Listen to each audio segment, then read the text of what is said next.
Greetings, Mavericks and new viewers.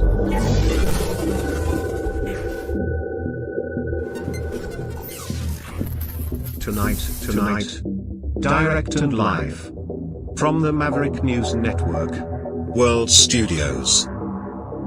This is Maverick News with Rick Walker.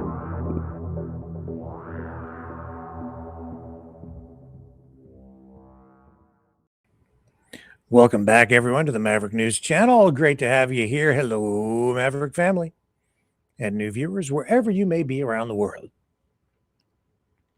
Last night, we had Ian on, Dragon, the Rising Dragon, talking about all things pop culture and media related.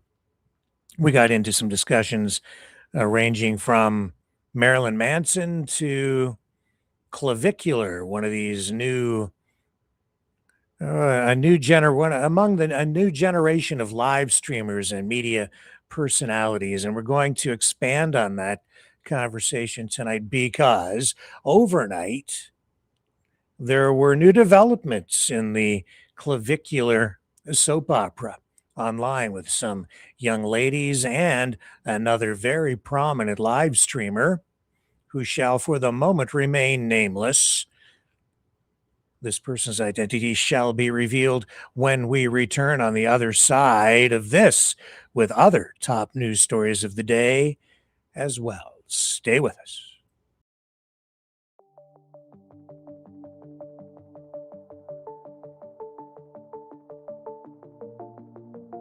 Greetings, brave Mavericks. Our quest for truth continues. We go beyond fake news. Together we expose propaganda. Together we pull others out of rabbit holes. We are maverick thinkers. We are all unique individuals, defenders of individual rights and freedoms, credible, trusted, grounded in reality. Maverick News, defending free speech. Donate at freedomreporters.com. Do it now. Tomorrow may be too late. Maverick News. The world is watching.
Maverick News.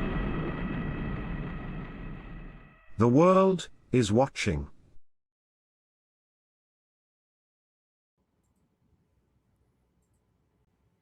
Okay, let's get into it and bring Ian back in for an encore performance tonight. Welcome back, sir. Can you hear me okay? I hear you fine. 5 by 5. 5 by oh, okay. There's a saying. What does 5 by 5 mean? Well, I know that in the army, 5 by 5 means everything's fine. Everything comes perfect. So there's no interference between us. Okay. But I don't know the behind the 5 by 5. There's a thing, although. Do you know when they do a countdown from 10 to 0, they don't say 5 in the countdown? They they pass from 6 to 4 and leave like a second between the two. Did you know that? That's Okay. because 5 can be, if you have interference, it can be taken for fire.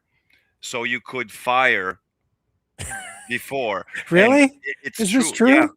yeah. It's because you don't want to be being messed up with fire or 5 So and does this have that apply? confusion. I didn't know I didn't know this. I don't ever recall hearing it that way. Is this something that applies to a military scenario where you're firing a rocket like a missile, but would it also apply when they're counting down a NASA rocket to blast Demolition and those kind of thing. Yeah, in demolition? in Okay. most of the countdown where there's dangerous things that might happens, or misfire, Yeah.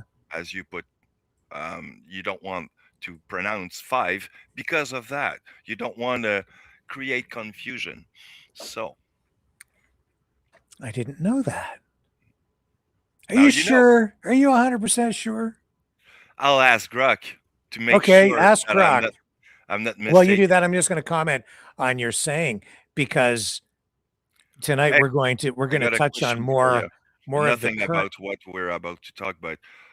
So in the army, they Yeah. say, when you do a countdown, they don't say the number 5 because you don't want to misfire or be confused with the word fire. Is that right?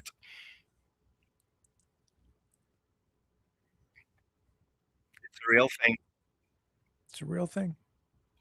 I don't know if they do that when they launch a rocket to the moon or to go into orbit, though, do they? Ask Grok if NASA follows that protocol for the launching of rockets into space. Because when you're stressed on the battlefield, if in the whole commotion, I would be if I stressed on the say battlefield. Yeah. if I say fifth Yeah.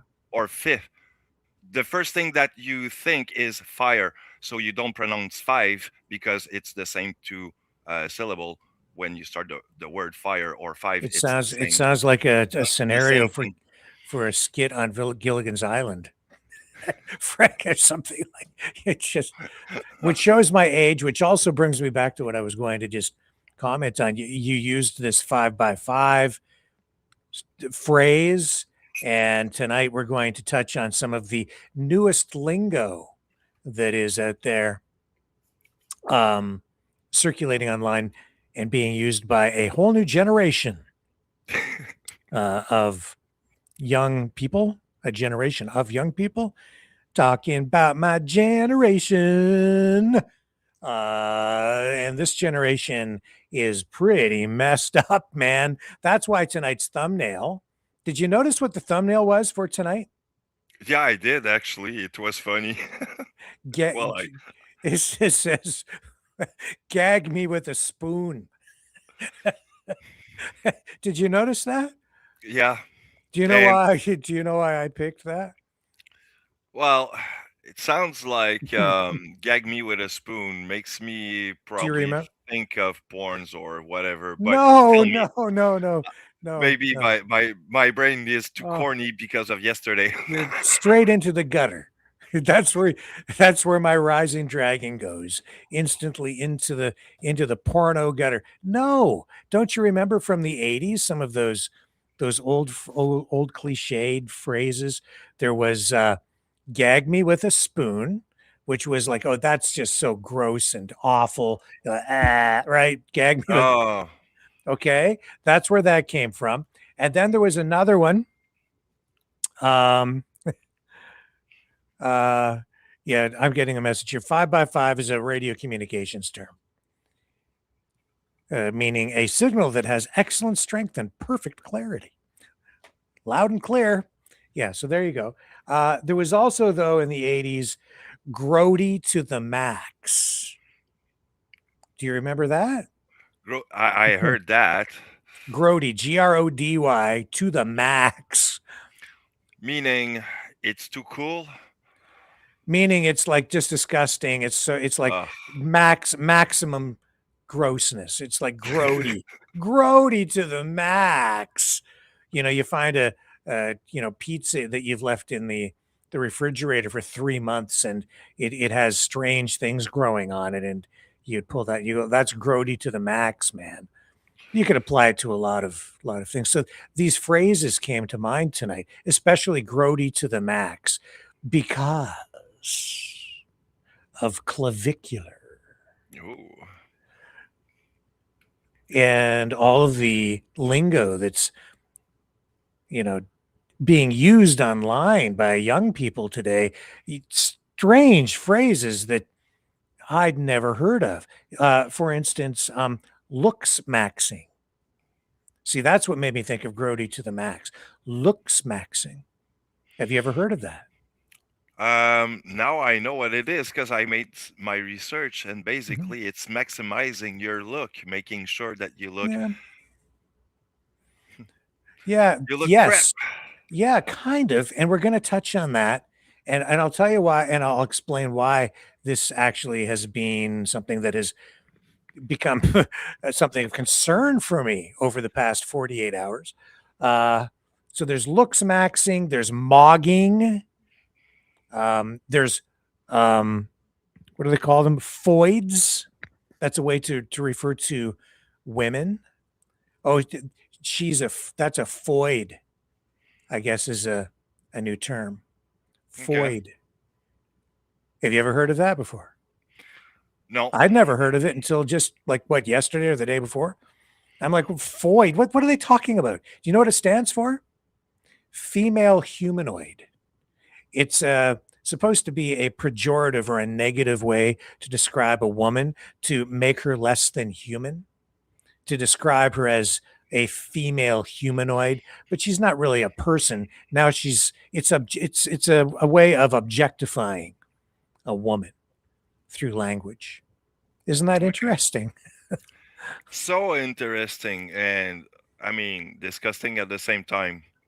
It's grody to the max. Yeah. Then I got to thinking, as an extension of our conversation last night, about how people are all bent out of shape about Bad Bunny singing in Spanish at the Super Bowl halftime show, and embracing the idea, well, at least some people, and cheering for, English to be the language of the United States. And then I learned something last night that was, I wasn't aware of it, but I guess back in March, President Trump signed an executive order unilaterally through his unitary executive power and the power of his Sharpie, signing an executive order. He made English the official language of the United States. And doing by so breaking again the foundation and the separation of power. Well, but by illustrating for me that isn't really very democratic.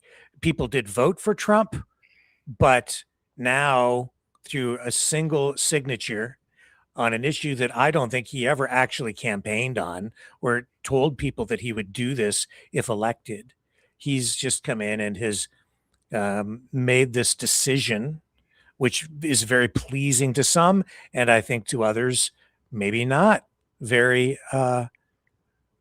very palatable. So, especially to maybe Spanish people in Puerto Rico, where Bad Bunny is from.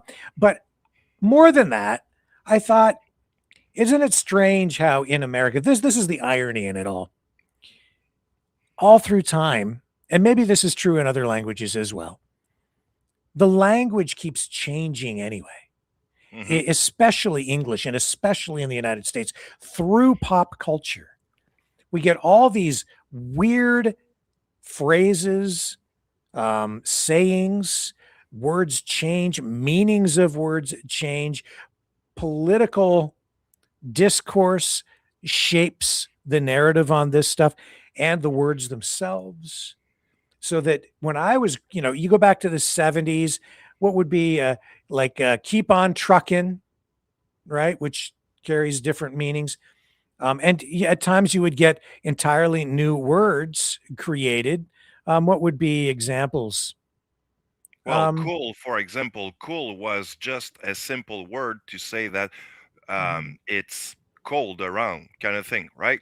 And then later it becomes like that's groovy, it's cool, it's awesome. It became a adjective later. I think that's one example we can use.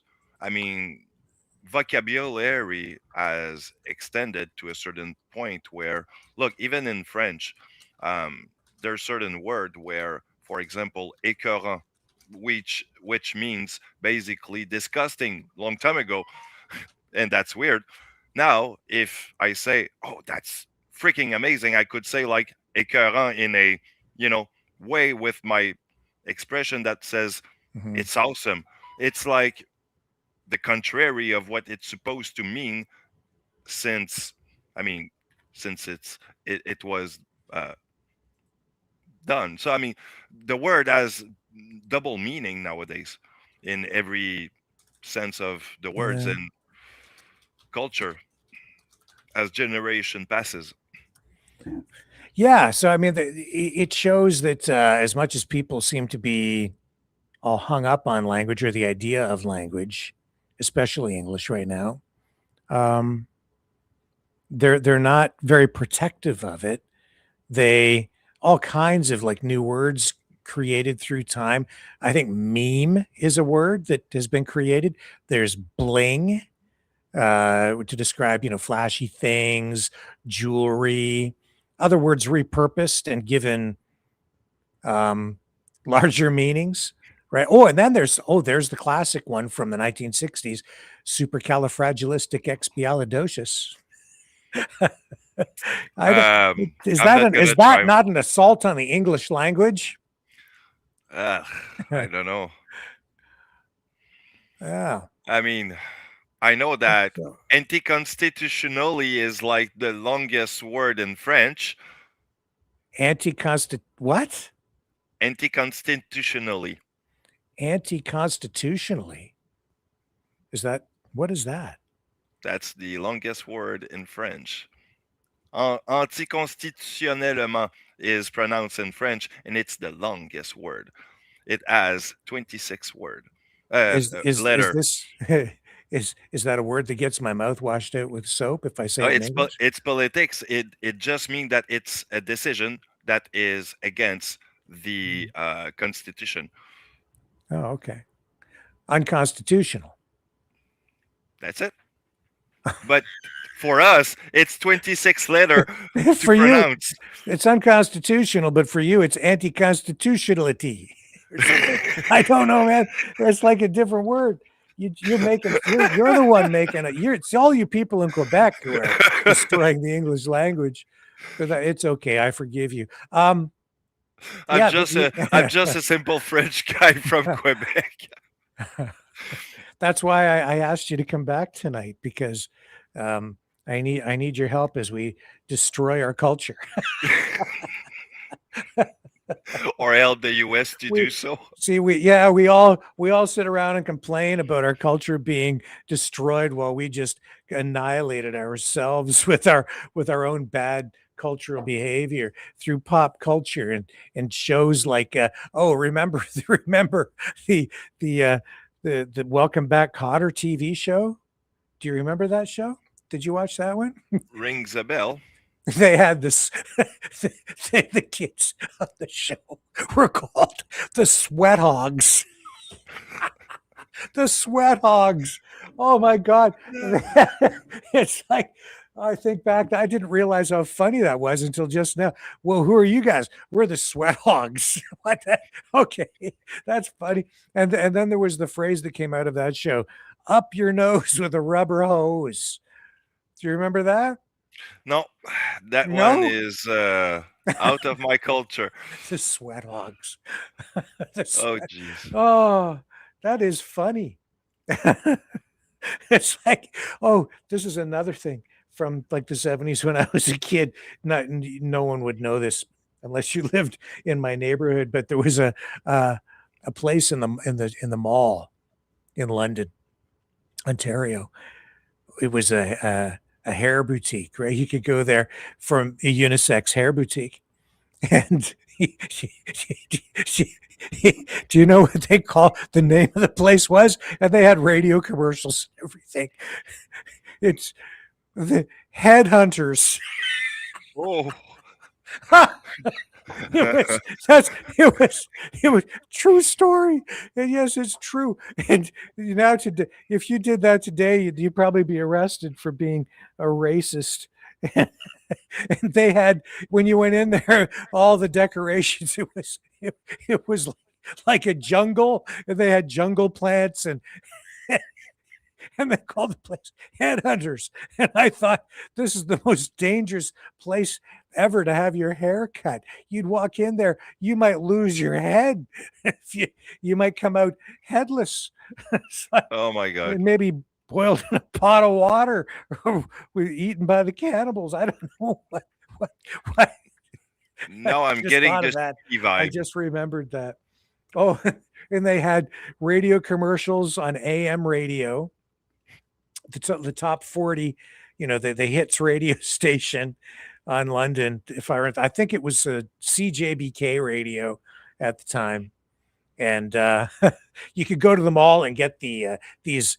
Everybody was collecting these stupid things. They were just small printed, folded pieces of paper, and they had the top 40 songs of the week with the logo of the radio station. And all the kids would run over to the record stores.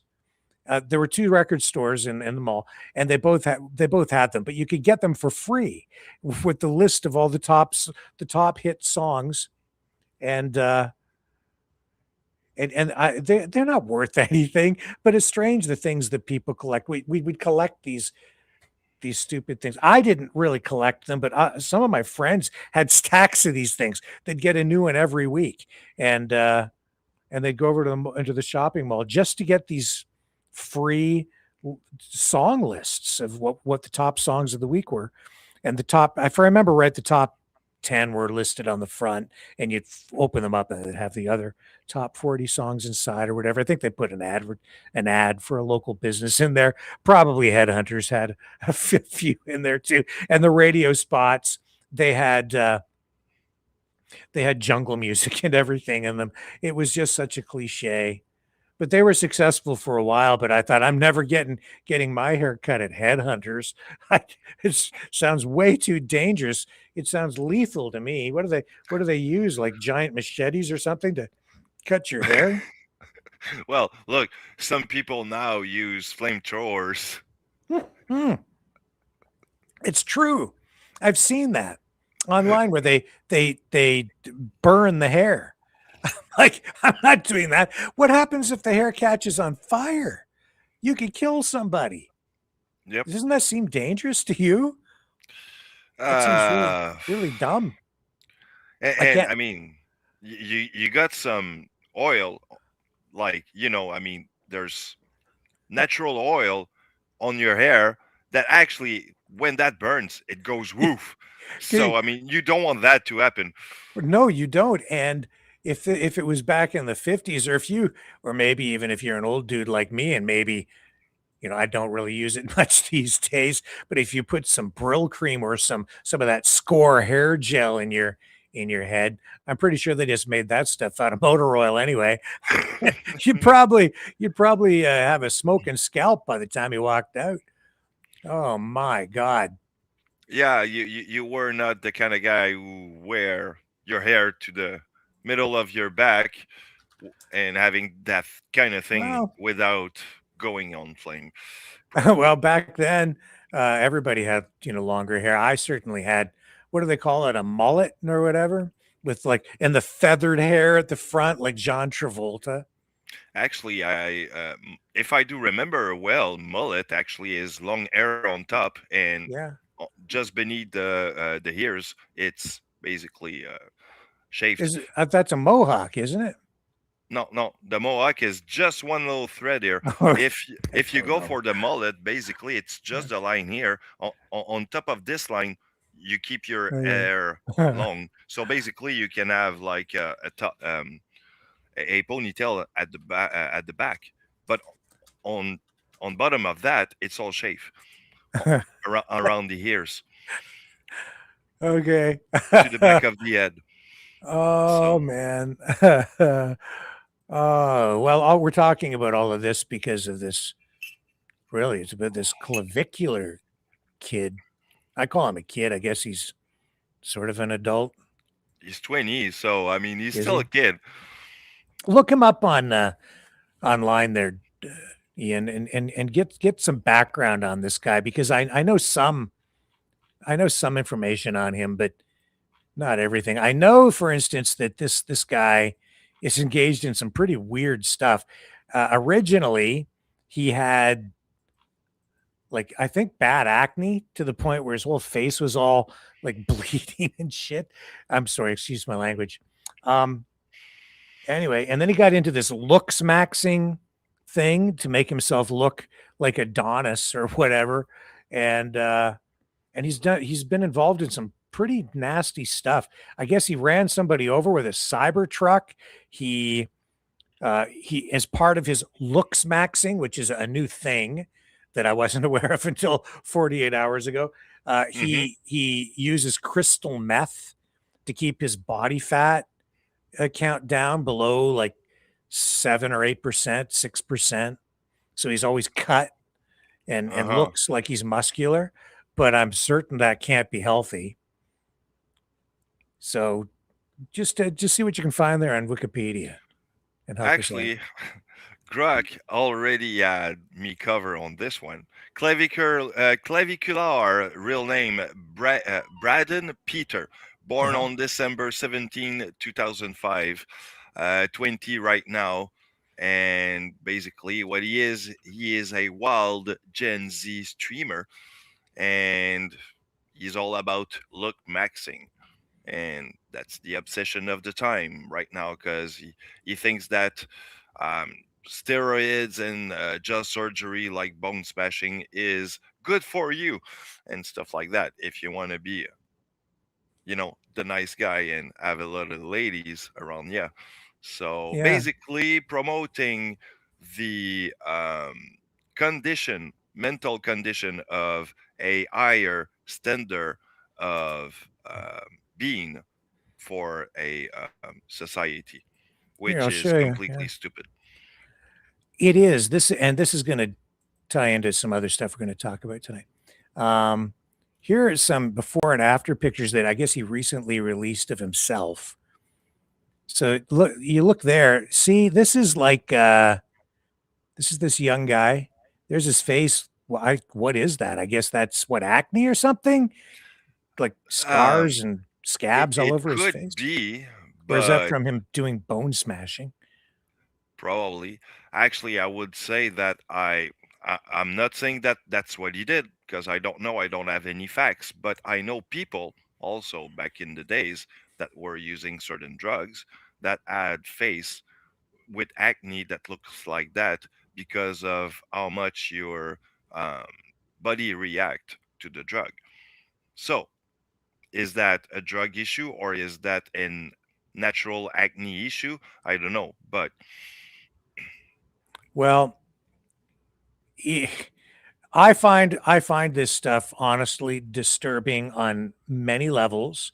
Which at first it was just washing over me. I just thought it was young people doing what young people do, which is to do crazy things when you're young, right? Because you're young and you feel like you've got all the time in the world, which I guess in a way you do, but you don't because time catches up with all of us. Because I'm still 20 in my head, and you but too, I'm not, as you can clearly see. you My too, you my feel like looks 20. minimizing. so uh, so he just released those photos recently. Here's an article on this guy You know on what? Unilad Tech. Yeah, go ahead. I know where your mind is and No, you don't. why. Hold It's not on, pop. hold on. Not that kind of mind, okay? I know why Uh, there's something like, I would say, a form of disconnection with that moment and the time that we lived on when we were kids And I'm sure you would have gave me the same advice if you would have known me back then when I was a kid. Stay yourself.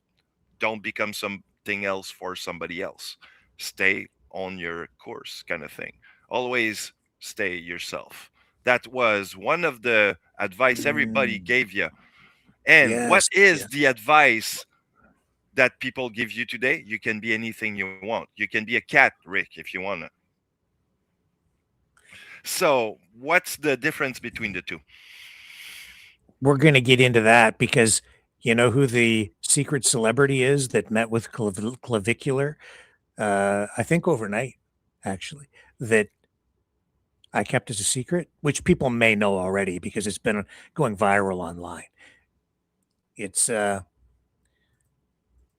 it's Andrew Tate met with Clavicular, and there's just so much to say about this because it's a sign of our times and the state of media. There's so much going on with this that I wish wasn't going on, honestly, but it is. And so there's so much to comment on. That's why I wanted to extend the conversation we had because it is, while it may seem very superficial, it is not. It is one of the most important things going on in our society today. And I'll highlight that for you because you touched on something, which was you have to be true to yourself. You have to say what just say what you mean what you say. And then that's it. I want to talk about standards tonight. Okay. And in reality, this is actually a piece of advice that Andrew Tate gave Clavicular overnight. But I put it to you, sir, that that is not adequate and that in itself results in a deterioration of standards when applied on its own, or when that becomes the paramount concern, because that in itself is nihilistic, it is narcissistic, and we'll get into that in just a moment because I've got that clip with Andrew Tate queued up. But I want to show you this, which is this article from what is it, Unilad Tech. Controversial streamer reveals what he looked like before bone smashing for look smashing. This is a disturbing trend. Bone smashing? This is where you break the bones in your face with a hammer, or so we're told, in order to have them grow back stronger and in certain shapes so you can move them around, I guess, to get a particular look. It is also, I'll tell you this, I don't suggest anybody do this. I think it is absolutely unproven. It may be complete bunk. It probably is. This is like do it yourself plastic or cosmetic surgery, I would say, and very dangerous. Okay. If this is what it takes to be an alpha male today, count me out. I'm not into this. I'm going to smash my face with a hammer to make myself look like Clavicular. Bullshit. I prefer to be a Sigma male at this point. So posting on Instagram, controversial streamer Braden Peters, aka Clavicular. Do you know why he uses the name Clavicular? Those are the bone, the clavicular. Yeah, the clavicle. And so it's about creating this perfect, in his view, perfect look. Sort of, he's obsessed with his facial, the mugshot feature, right? And everything sort of from the shoulders up to make himself, to beautify himself. It's very self-centric, and I would not say either physically or psychologically healthy. So anyway, I am clavicular. It sounds very Greek to me. Very, dare I say it, white supremacist in its origins, and I'll get into that too. Extremely narcissistic. Oh my God, yes. Here he posted before and after pictures, and after his look looks maxing, which is a new term, an aberration, an assault on the English language again, which, it's okay. It's being, integrated into our pop culture. Peters is controversial due to his looks maxing content, discussions surrounding the use of anabolic steroids, not healthy, and selling access to a looks maxing course known as the clavicular system. Well, yeah, because you got to get your grift in, right? You got to get your money. So, for those who don't know, looks maxing is a divisive method of boosting your own physical attractiveness, with the term first appearing on incel messaging boards as far back as 2010, which shows how far out of the loop I am because I am old and I'm just now trying to catch up and keep myself relevant in the social media sphere. Any thoughts?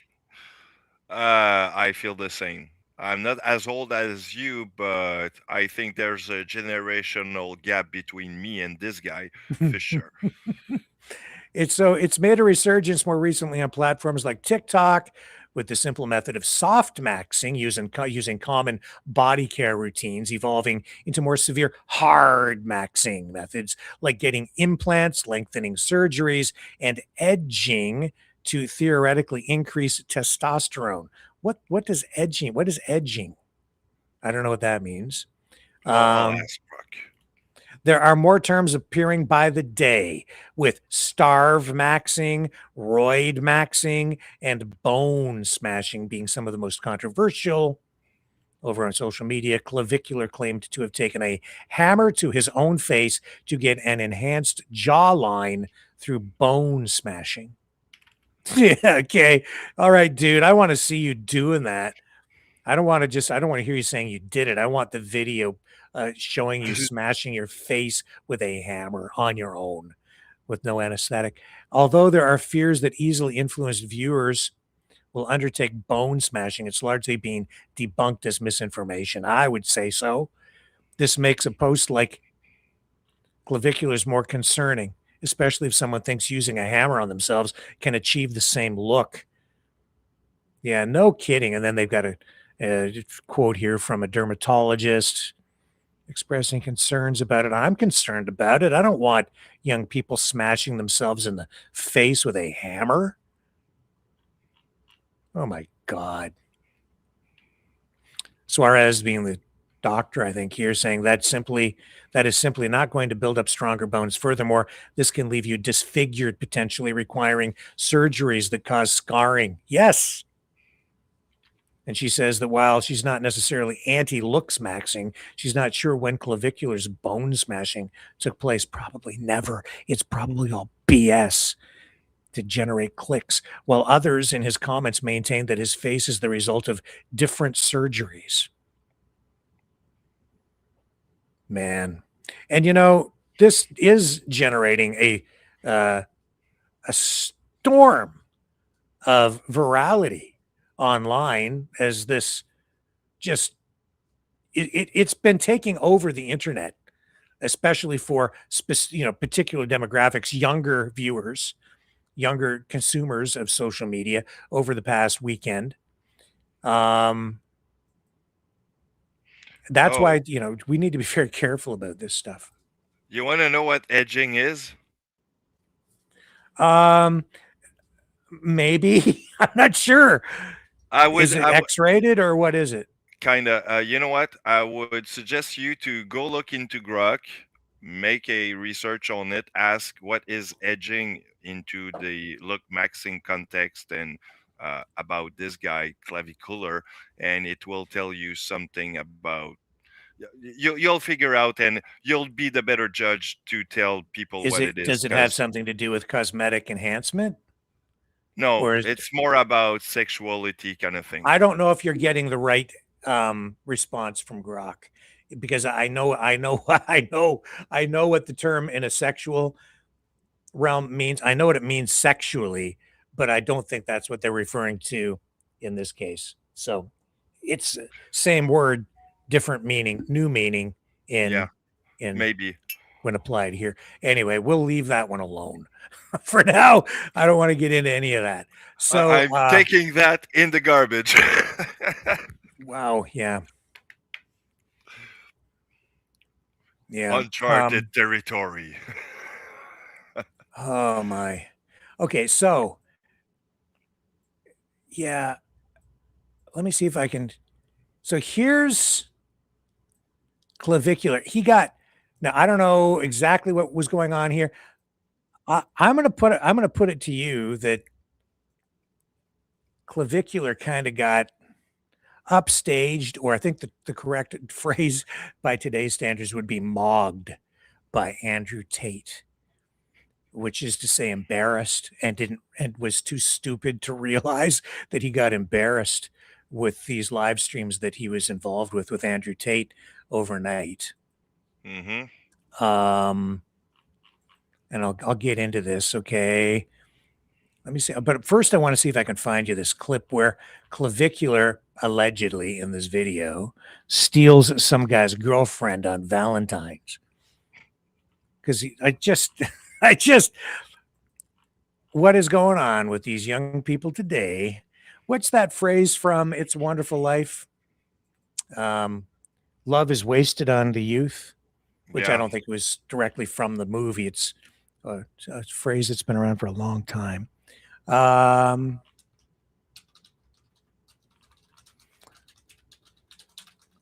me see if I can find the clip. Yeah, and here I am giving this even more attention tonight. Yeah, I think it's right here. Okay. I got it.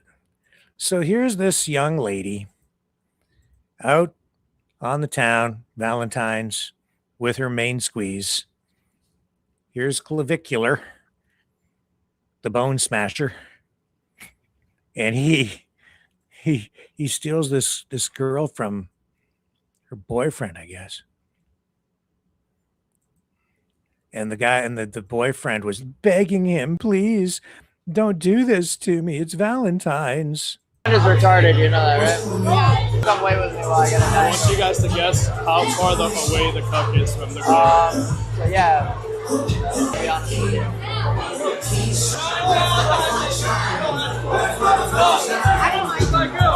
Yeah. Wow, bro, you can't steal my girl, bro. It's Valentine's Day, bro. You can't steal my girl. Good guy. I know you're a good guy.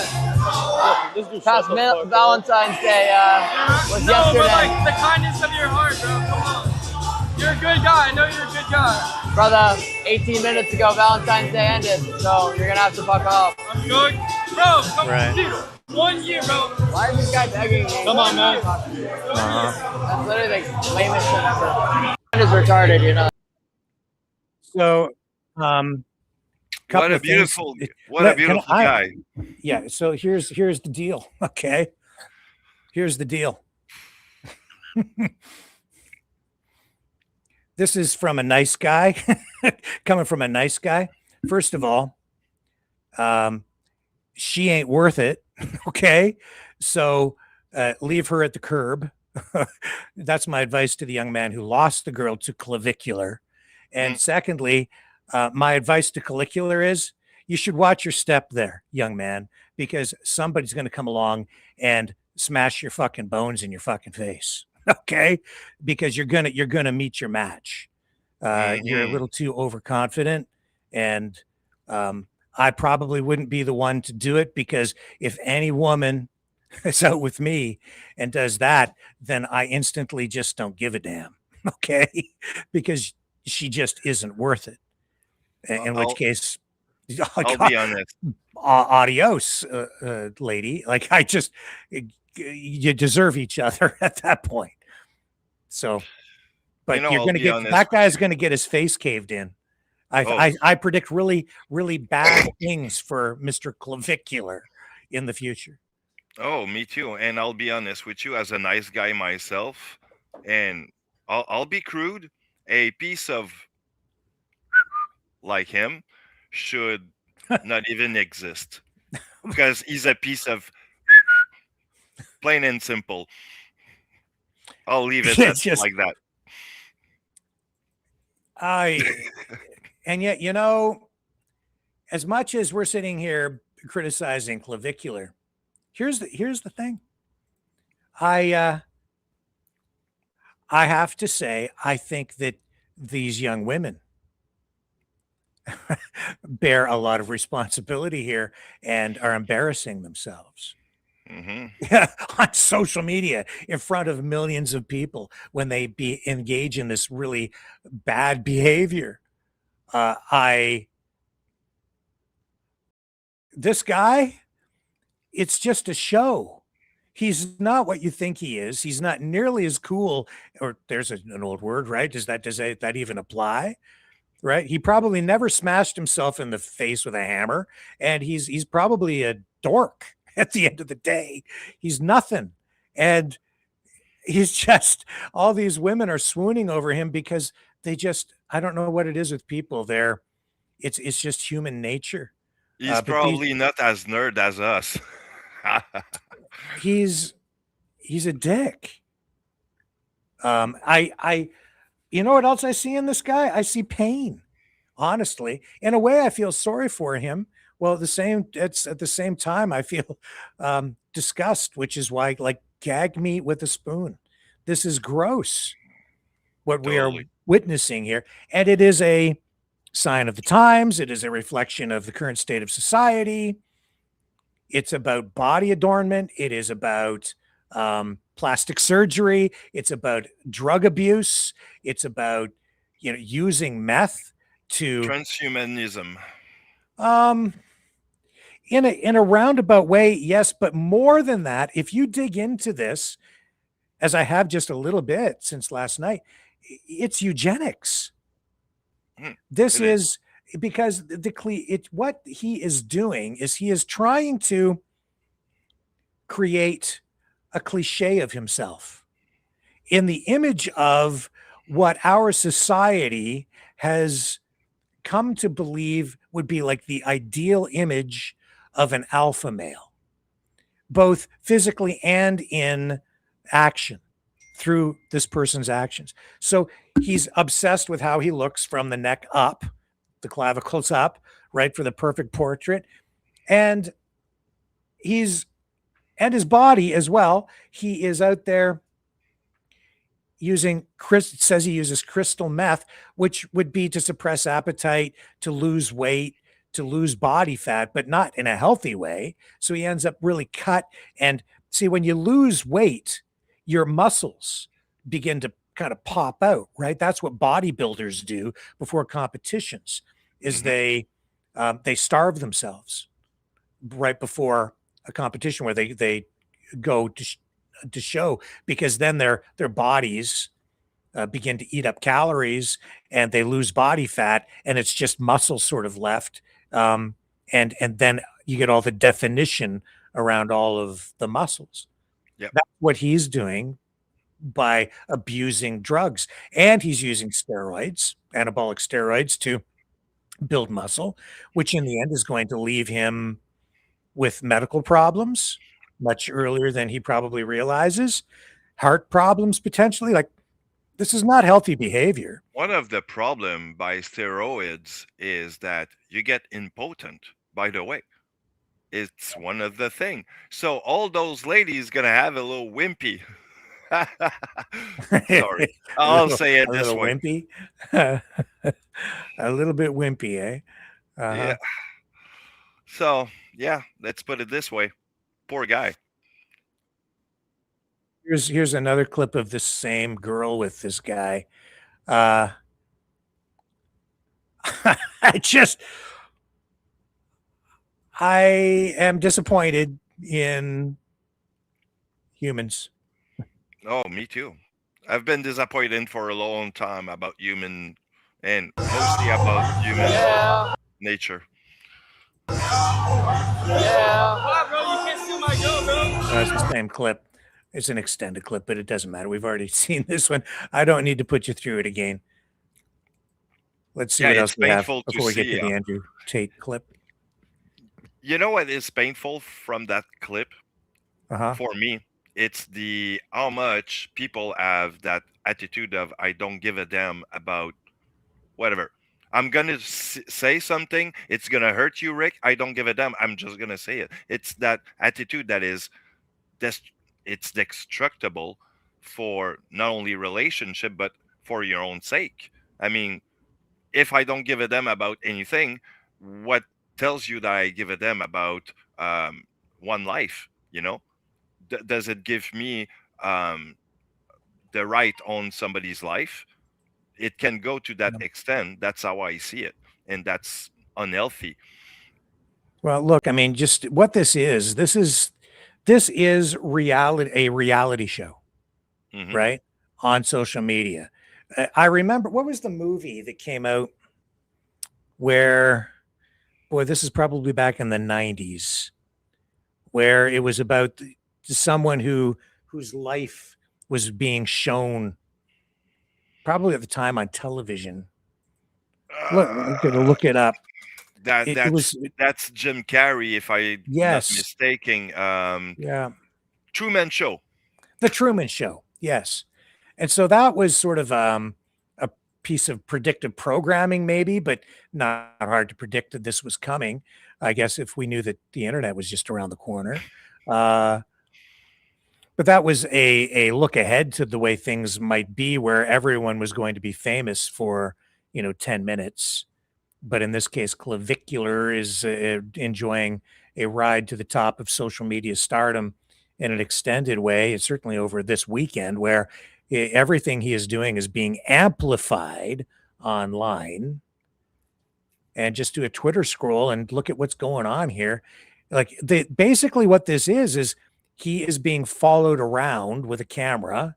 He has a crew with him, and everything he's doing is just out there. I noticed that in one clip, he walks into an elevator and he tells the guy with the camera, put the phone down.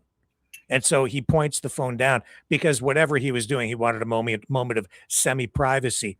This raises a lot of questions, and it illustrates some things for me as I'm watching this online this weekend. First of all, it's like this guy's not behaving the way a normal person would behave. Everything he is doing is performative. Everything he's doing is an act because he knows he's being video streamed. Therefore, all of his actions are influenced with the knowledge that he is going live online. So Yep. it's not entirely natural. The medium becomes the message. The medium influences the message, is what I am saying. The medium becomes part of this whole thing. He is, it becomes an interactive thing, and it's shaping our society in ways that we're not accustomed to, that we're It's a that form is of art, unnatural. but the most disgusting kind of art. I don't I, know if this is art. This is, well, art is a maybe form it of is. medium, right? Art is all Yeah, but about a medium, medium and expression. a medium in itself is not art. It's what you do No, with the medium, whether it's that, a that's form true. of artistic expression. In order for it to be art, I think it needs to have some message, some expression behind it. This is real time streaming. Is it performative? Yes. Is it an expression? In a way, I suppose it is, because he's trying to project an image and promote a look. And so, in this way, he's also promoting a brand. I don't know if it's art. I guess there's an element of artistry to it, but this is an experiment in constructing a new society. It is an experiment in social media. It is an experiment in anthropology. It's an experiment in advertising. This guy's promoting a brand, his brand. He is the brand. He's selling himself. He is. Well, I think he's also promoting narcissism. Um, hmm, Because narcissism is one of the rare form of mental illness that can be passed on people, like a flu can be um, given, if you will. because if somebody act in that way and you like or idealize this action and this behavior, you will probably um, repeat and mimic the same behavior. So therefore, you become also narcissistic. You know what it is, Ian? It's sensationalism. It's clickbait. It is society, us, and the owners of these social media platforms, but also us. We're guilty of this as well. We're rewarding the bad behavior in order to get more of the sensationalism. Or I would even take it a step further. You want to see the freak show. You want to see the car crash. You want to see this guy setting himself up for the fall. You want to see this guy engaging in all these bad behaviors. This guy's famous because he engages in bad behavior. This guy's famous because he treats young women poorly. This guy's famous because he is looks maxing, taking it to the max. And yet it's the strangest thing. It's idolizing, putting someone on a pedestal, idolizing someone like this, and glamorizing their behavior and their look. And then he becomes a model. And he's rewarded because he's been able to make himself look like a cliche, an Adonis, a a very Eurocentric white male with the cliche supermodel male good looks, like a Ken doll, right? Come to life. And people are like, that guy's got it all, man. He's got the look. And so people watch that and like, how did he get there? And why does he get all these women? And it becomes a spectacle, just like a car crash at a NASCAR race. And that's what you're going to get at times with this. It's going to be, it's like watching, it's like a spectator sport. It is a spectacle, and he is the center of attention, but it's all about cliches all the way along. And it's about bad behavior because it's this extreme behavior that makes it entertaining. The average person doesn't do this kind of thing. If it was just following someone around, acting like a normal person, like me out walking my dog, who the hell would care? But if I'm smashing my face with a hammer, running people over with a Cybertruck, injecting myself with steroids, picking up women, surrounding myself with all these young ladies, right, acting like a modern day Hugh Or just being Hefner. a prick with everyone that you come across on the street and stream that for the fun of it. So Yeah. So then his behavior is shaped by the environment he has placed himself in, which is this social media environment, social media ecosphere, where everything he is doing is all focused on what can I do to ramp up the performance, to keep the viewers engaged. And so he's not living a normal life. He is literally living in an extension of the Matrix. And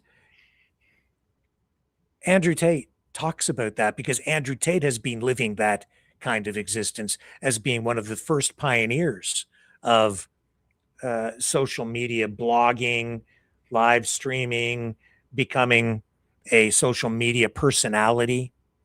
And I've said for a long time, Andrew Tate's not real.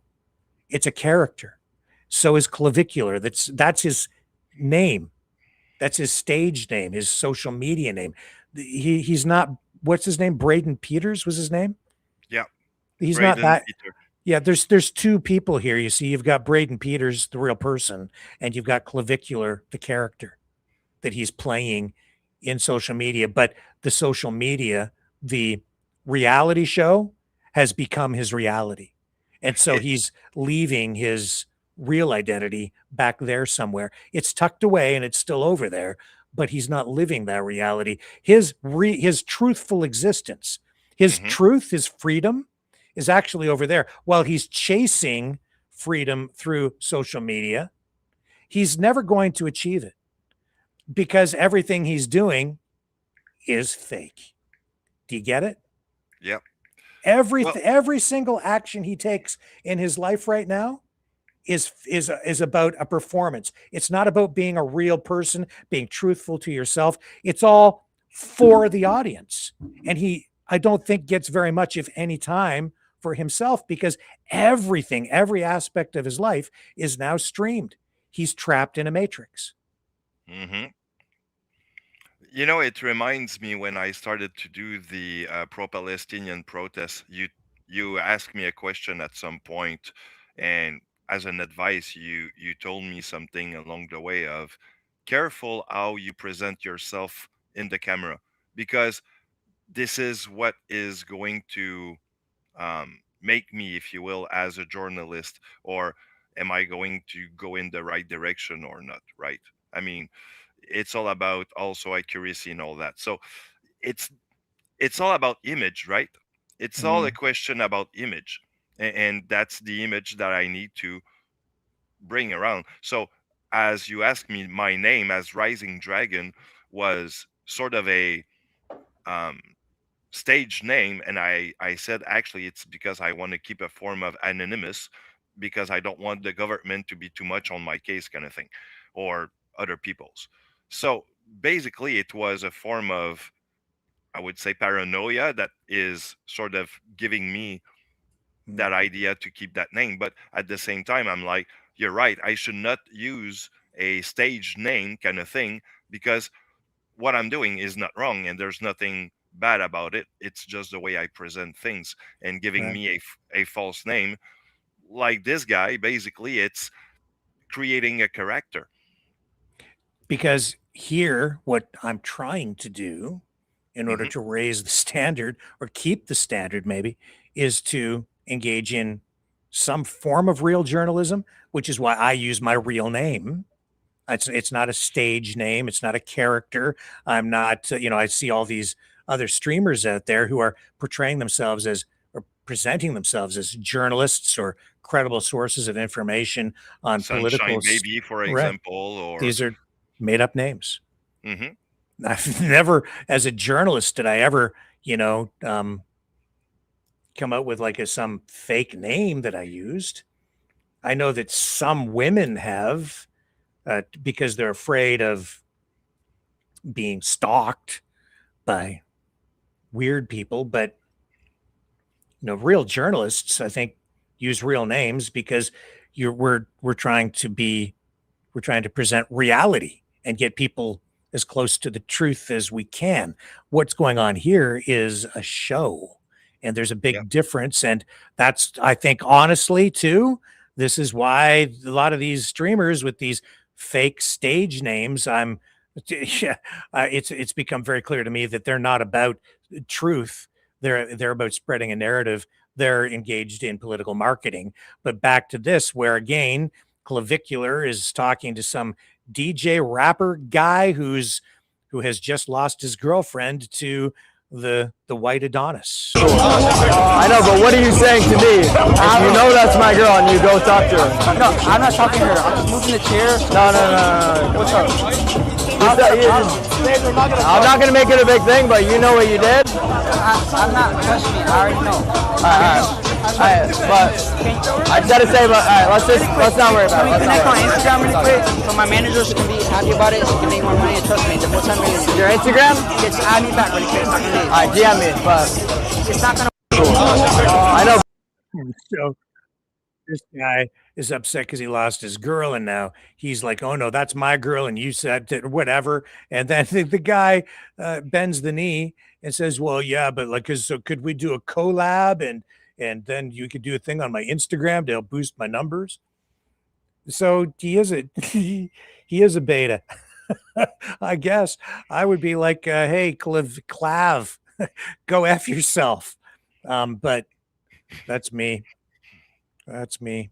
I mean, if this is the future of social media, and well, I will brace ourselves for our sanity, guys, because we're in for a freak show. Freak show is the word that, or the phrase that was coming to mind here in a lot of ways. I hate to use that phrase, but working in media as long as I have, I've often looked at what goes on television programs and and in media in general.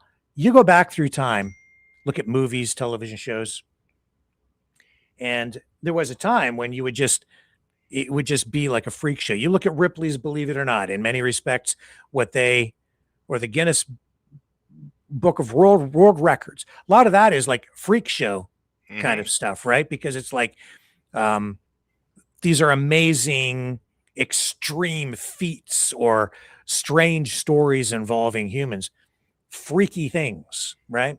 And when I was a kid going to the circus, very young, I remember they would have the side shows or the freak shows, they would call them at the circus at the time. Bearded The women. bearded women, right? Which ties into the whole transgender thing now, right? So that is why in the backs of people's minds, it's so easy to tap into that fear and that I'd say a degree of disgust that has been generated through these cliches of the unknown and the unusual or the different things that people are not familiar with and not comfortable with over time. So now the bearded lady, in quotation marks, has now they're out in the open and they're everywhere. Oh my God! See, now it's a freak show for people. That's the way they view that. Drag, all of these things. And then you overlay religion into this stuff. Yeah, it's this is why people get so jacked up. But in television, those things became sort of taboo subjects because it was then politically incorrect to talk about things that were like a freak show. And even on YouTube now, you can't show or deal with things like that, or you'll get banned, or they'll take that particular video down, right? Even just using the phrase here is maybe a little bit on the edge. But we're having a legitimate discussion about this from a social aspect. But what I found is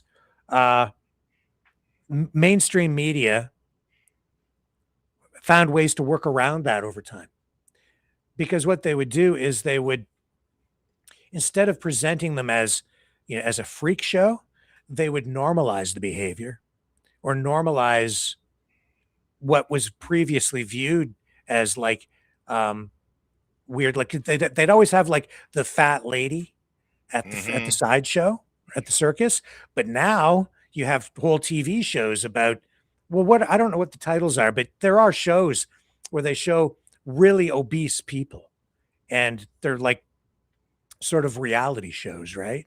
You know the ones I'm talking about? Yeah, I haven't seen some of them, but I can tell you that I have seen some, publicity on TV that there's some kind of show. I mean, there's a show for everything.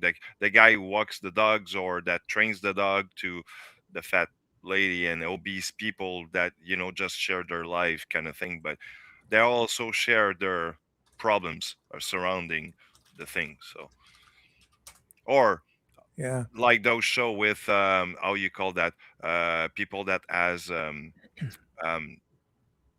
manic, they will turn the doorknobs 10 times before going to do something, those kind of thing. Yeah, I just looked up a list of the shows. So you've got My 600-Pound Life on TLC. It's launched in 2012. Dangerously Obese on TLC, which premiered last year. 1,000-Pound Sisters on TLC. The Biggest Loser on NBC. Too Large on TLC. 1,000-Pound Friends on TLC. This network focuses very much on the fat lady sideshow by presenting it in a way that is palatable or politically correct in 2026. But still, the content is there because it's weird, it's extreme. That's what people watch. That's the car crash. That's like nobody's like that around here. That's weird. I'll watch that because you can't turn away from the car crash. That's what's going on, man. And Clavicular, Is a car crash on itself. the car crash warning. That's what it is. And I think in this case, it's also maybe a sign that it's society as a whole about to crash on many many. Society is on the decline, I believe. Well, this is yeah. It's a proof of the decline of the society as a whole, I think. It because this rewards bad behavior. This guy's driving around in, an expensive Sprinter SUV van thing, right? Picking up women. He's making lots of money. He's being rewarded on through social media platforms for all the views he's generating. All the other streamers right now want to get near him so they can collaborate with him to get clicks from him. They want him on their program because he'll help build their channels, right? And here's the thing, Ian. Here's the thing. None of this is accidental, and I guarantee you, none of this is organic at all. This is all being controlled by the social media giants. On X, the algorithm is controlled by Elon Musk. Elon Musk is making money off this. These social media platform owners, like whoever owns Kick, they're making a ton of money off this kid because they're pushing him to the top all the time. And because I clicked on a couple of these videos with Clavicular, now I'm just flooded with Clavicular content. It hasn't stopped. It's just a constant flow of that stuff now. Now I'm caught in the clavicular echo chamber. Me and Yep. millions and millions and millions of other young people. Now I'm in their reality bubble. And none of it's accidental. None of it's organic. This is being fed to us. Not only are we rewarding it by watching it and even, I think, in some cases, donating to it, social media is amplifying it, making it seem bigger than it really is. And in the course of doing that, influencing our society, shaping our society, the medium is not just the message now. The medium is becoming a shaper of our society itself. And it's not healthy because it's promoting cliched looks. It is promoting drug use. It's promoting bone smashing. Oh, it's promoting also how you should look. I mean, not only that, but how you call that,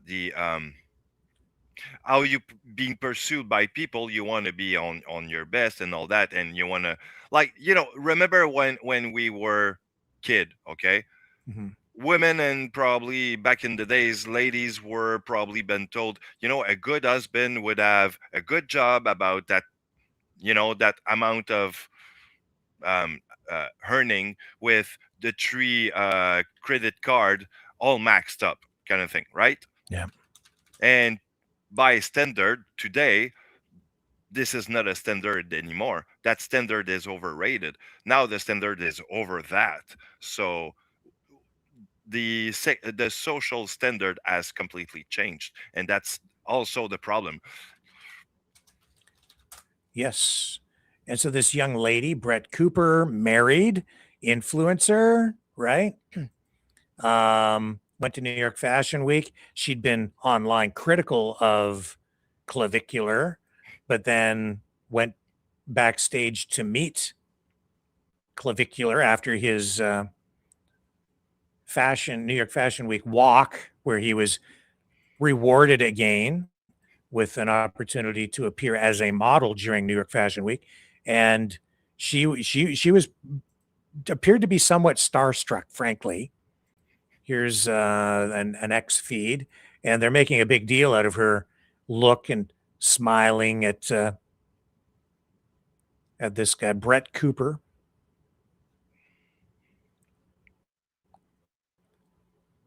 And this is the other thing talking. But that's the allegation, right? So here's Brett Cooper, this young lady who is also an online social media star, at least for the moment, enjoying her 10 minutes or 10 weeks or maybe 10 years of fame. I don't know how long it will go on for her, but she has quite a large following of her own. And this is her responding to all of this. Clavicular was very much the most viral moment of the night. And so because he was there and because I was in attendance, there is now all of this discourse on X, I would say, about me being there and watching while he walked and meeting him. And God forbid, this is the worst, God forbid, I'm so sorry that I did this, but I smiled at him. Oh my God, cue the meltdowns, guys. They are freaking out over on X. And what I need to say to that is, oh my God, people go touch grass. Like seriously, kick rocks, touch grass, log off, go speak to a woman in real life. Go outside and stare at the sunshine. Like, I cannot believe that this is something that is being debated and argued about. Now, first of all, for those individuals, if you want the full story, I did not even know that Clavicular was going to be walking in the show when I was first invited and agreed to go. I actually didn't think that he was gonna make it after all, because he was literally just in jail in Arizona. But yes, he ended up walking, and obviously I was going to take the opportunity to meet him. After making content about him and after weeks of mocking him and saying that I thought he was just like a shell of a person who had no values, like I thought the respectful, the good thing to do would obviously be to go say hi in person and meet him and not be an actual asshole in real life, because I am not an asshole. But unfortunately, because every part of his life is streamed to people online, smiling and being nice means that you are a hoe who hates her husband and hates her family. So that's the discourse online. Again, I will say, go touch grass. Go touch grass. See, that's the thing. And that I live that most of the time. I mean, in a social, place, and we're not even on social media. You do something good for someone, you'll have some people asking you why you're such an idiot or whatever, gonna insult you and call you a whatever. But if you are a piece of crap, well, I'm sorry, but you get abdulated by everyone, and you're the master of the universe. You're the best guy in the world. Yeah, that's the society we see. It's interesting. I'd never heard that phrase before. Go touch grass. I've heard it once or twice, actually. You know what? Her and I might get along very well, because I'm always telling everybody to go and touch a tree. I say, go touch a tree. Just go outside and touch a tree. Get off the internet. Get out of the matrix. Yep. That's really what she's saying there. I'm gonna go walk Cosmo and touch a tree. That's right. It's just very much the same message. So her and I might be on a similar wavelength there. Who knows? Maybe our paths will cross at some point. It's a small matrix. It is. The world has become even smaller because of internet. Because now we used to say that you just only really know the people in your village kind of thing. But now the village has become the world, because everyone know someone. Yeah. So now let's go to the Andrew Tate clip. Okay. Let me see. First of all, maybe they went to a gym and they were working out. Okay. Here we go. Let's go to this one first. I think it's right there. Yeah. Let's bring it up full screen. So first of all, they go to this gym, and I'm gonna put it to you that Clavicular was upstaged, and I think the word is mogged. In other words, Tate makes this kid look like a wimp. I'm cooked. I just have no energy, no stamina. I get tired after doing a couple reps on bench. Like I guess the thing is, he could only bench press like 135 pounds. And and so I guess Andrew Tate was making fun of him to some degree. I'm curious to see how many reps he does, because if he doesn't pass the number of reps I can do with 135, I'm gonna laugh my ass off.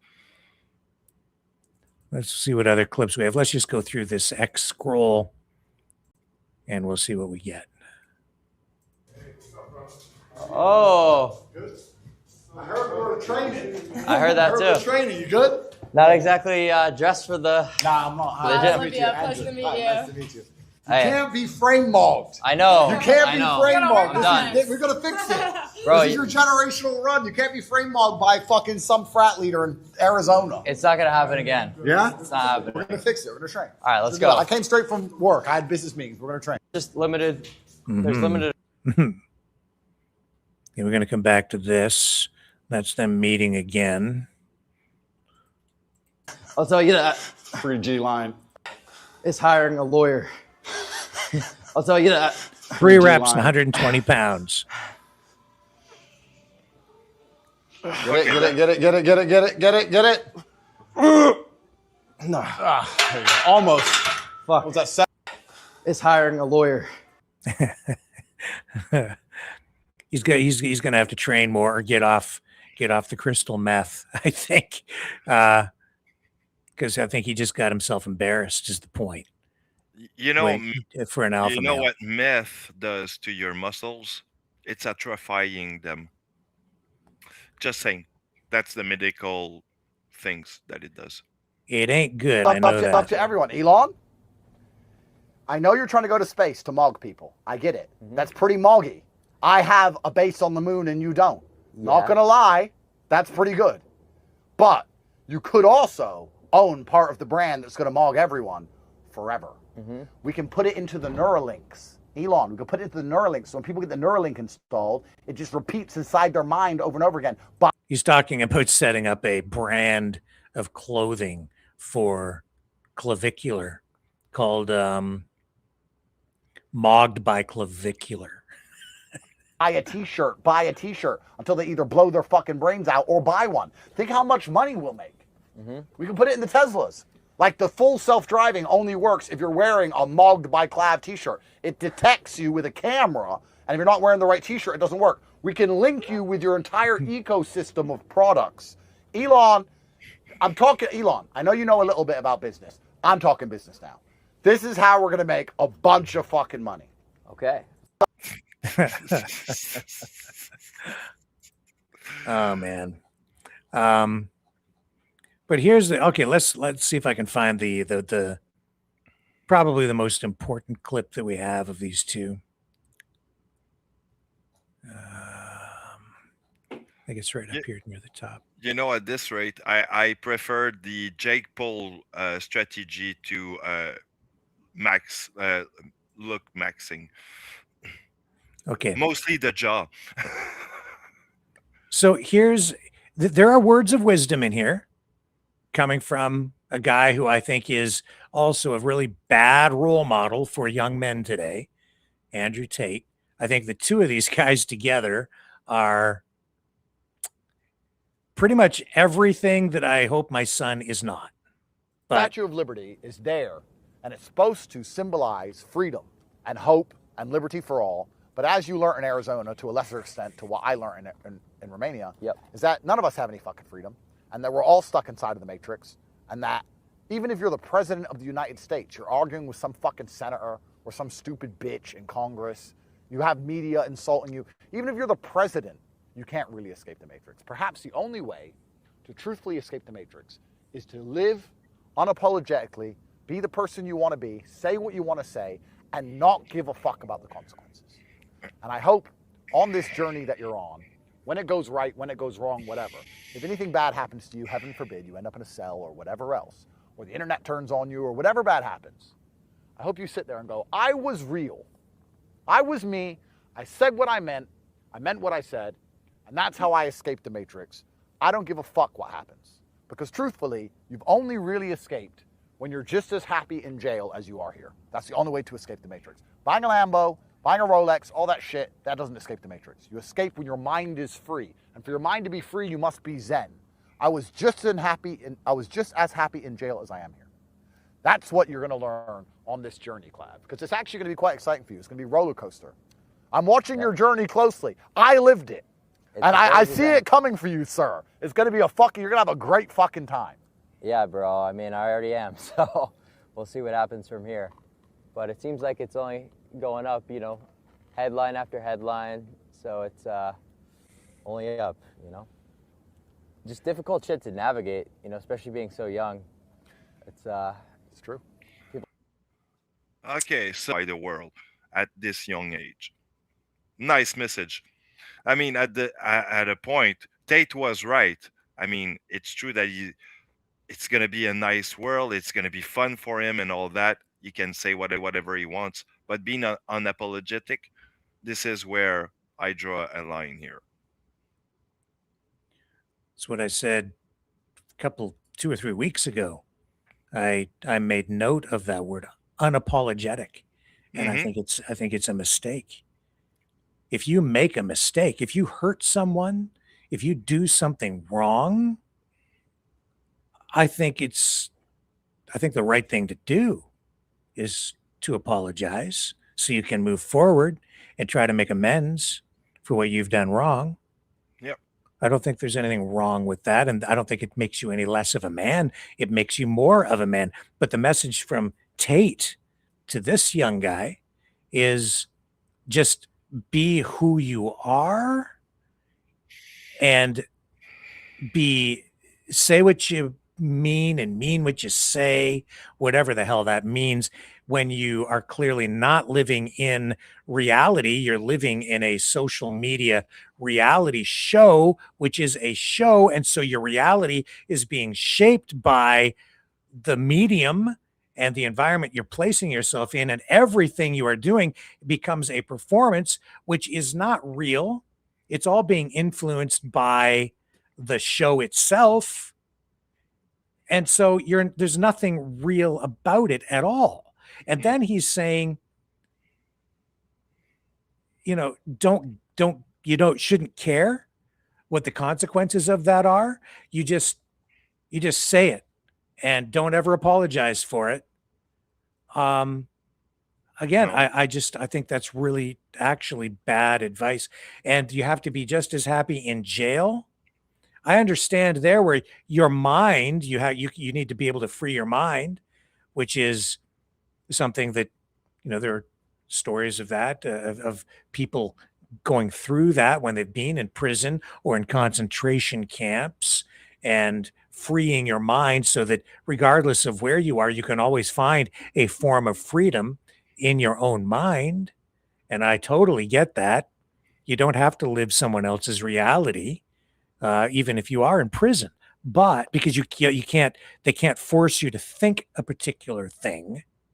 But when you are self-enslaved by creating an environment where your actions, every aspect of your being is shaped by the performance, then the character overtakes the real person. And Yeah. you're no longer who you are. You become what you have created, which is a construct of yourself. Do you understand what I'm saying? You become the monster you always didn't want it to become. Or you just become a caricature of yourself. You're not the real you. He's Only no a shell. longer, what's his name, Braden Peters? Yeah. He's not Braden Peters anymore. He's basically has a split personality, a split reality, and he's living this reality, but it's not who he is as a person. In deep down inside, my guess is he might actually be a nice guy. He might be regretting a lot of these terrible things that he's doing. He might be regretting a lot of the terrible behavior he's engaging in, but it's getting him clicks. He's being rewarded for it, so he continues. I don't know if he is really getting the importance and the consequences of what he does sometimes. I'm asking myself that question if he does reflect on some of his action. And that's a big part of the problem is there's no acceptance of personal responsibility with regard to your responsibility to others in this scenario. So as he is engaging in this bad behavior, he maybe doesn't realize that to the full extent that he needs to, that his behavior is influencing the behaviors of other people, and and he's promoting unhealthy an unhealthy lifestyle that in the end may leave people with heart problems because of the steroids, cancer, shortened lifespans, maybe disfigurement if they actually smash themselves in the face with a hammer. If someone with a mental or psychological deficiency actually is watching his content and they take it to heart or believe what he's saying and they smash Mhm. themselves in the face with a hammer, then I wonder, are you taking personal responsibility for that?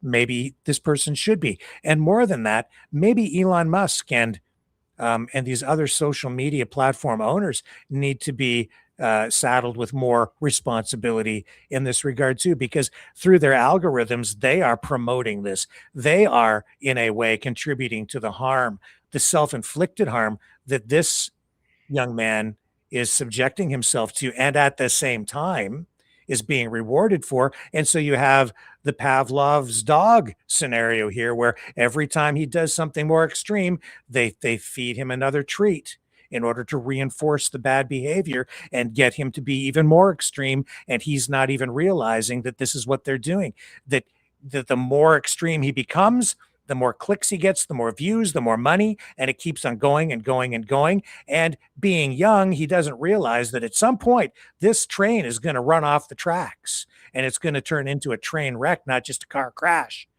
And he won't want it to stop. So he'll look for a way to keep it going.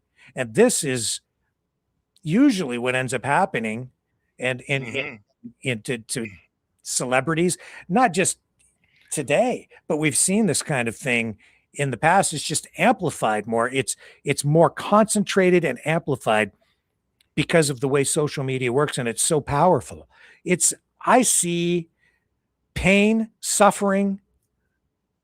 I see suffering, and I see a tragic end coming. I just see darkness ahead. I'm sorry to say. I don't. I got a question for you. Yeah. What is the difference between Clavicular and, say, Jake Paul, for example? Because in a way, you got the sport in Jake Paul's, right? You got the sport persona and all that. But at the same time, I mean, who really in the sport started to become like a influencer at the same time and start to promote like stuff like that? Because Jake Paul Jake Paul does some stuff around like nobody would do and promoting about the same thing by accepting punches in his face. It's maximizing his look in a way that, I mean, no, maybe not. But what I mean by that is that you have that influence going on, which, I mean, it's just visualization of bad behavior and just validation of bad behavior. Well, yeah, he's just, like I said, he's being rewarded for bad behavior, right? That's it.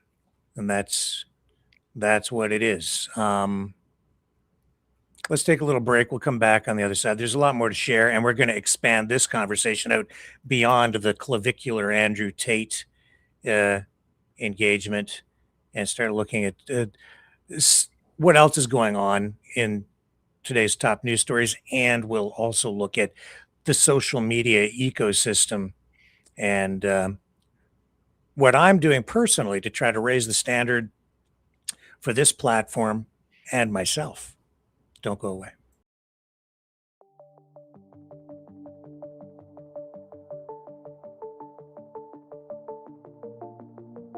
Greetings, brave mavericks. Our quest for truth continues. We go beyond fake news. Together we expose propaganda. Together we pull others out of rabbit holes. We are maverick thinkers. We are all unique individuals, defenders of individual rights and freedoms, credible, trusted, grounded in reality. Maverick News, Maverick News. Defending free speech, free speech. Donate at freedomreporters.com. Do it now. Tomorrow may be too late. Maverick News. The world is watching.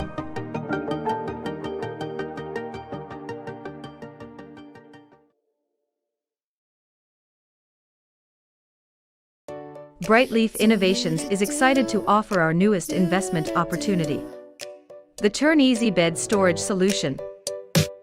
Turns with a touch, spins all the way around.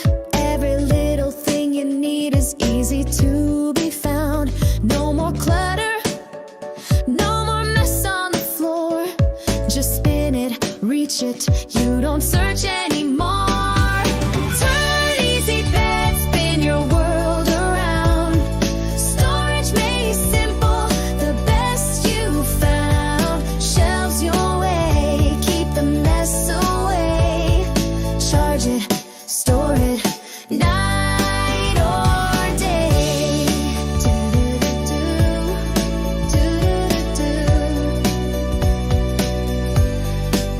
It custom shelves for your books or your tech. Cozy space for your treasures to protect.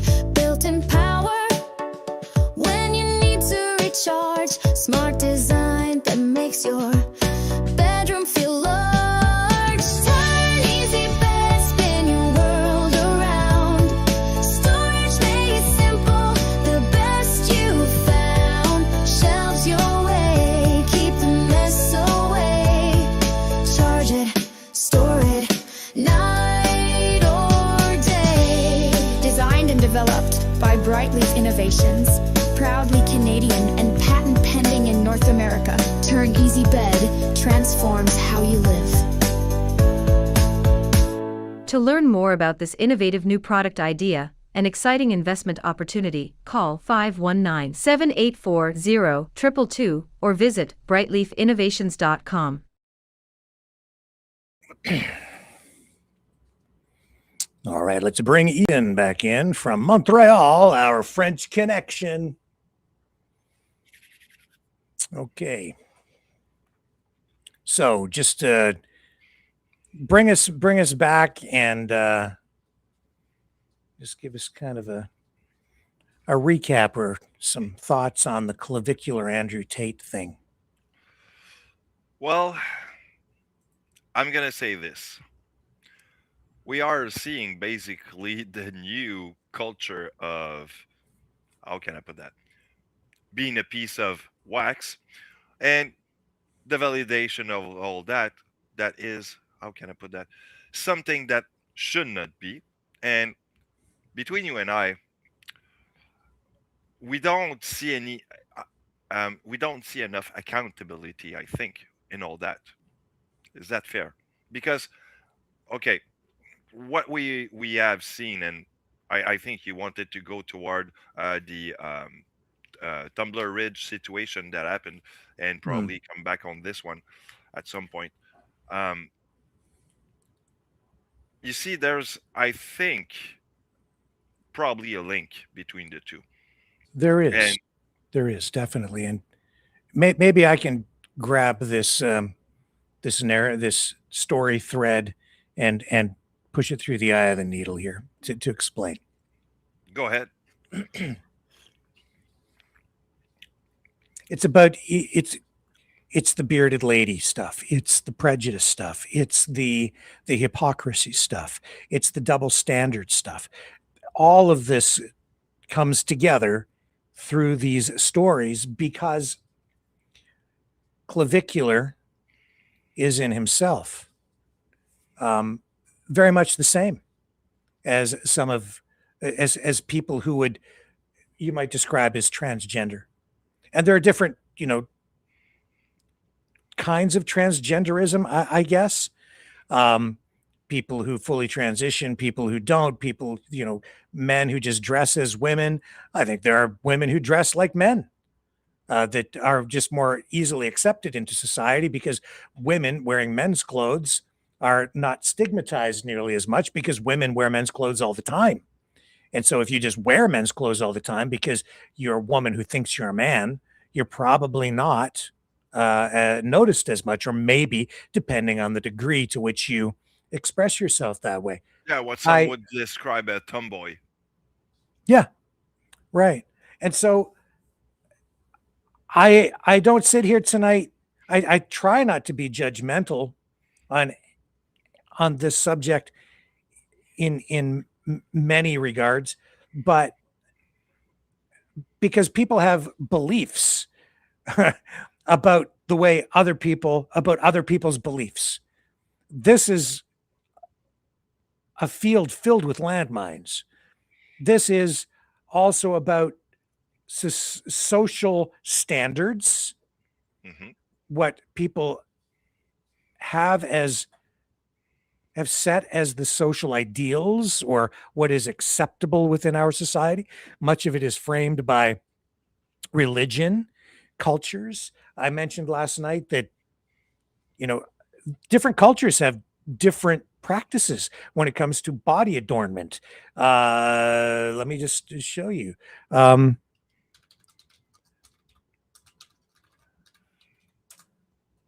me show you some images of what I'm talking about here. Africa, neck stretching.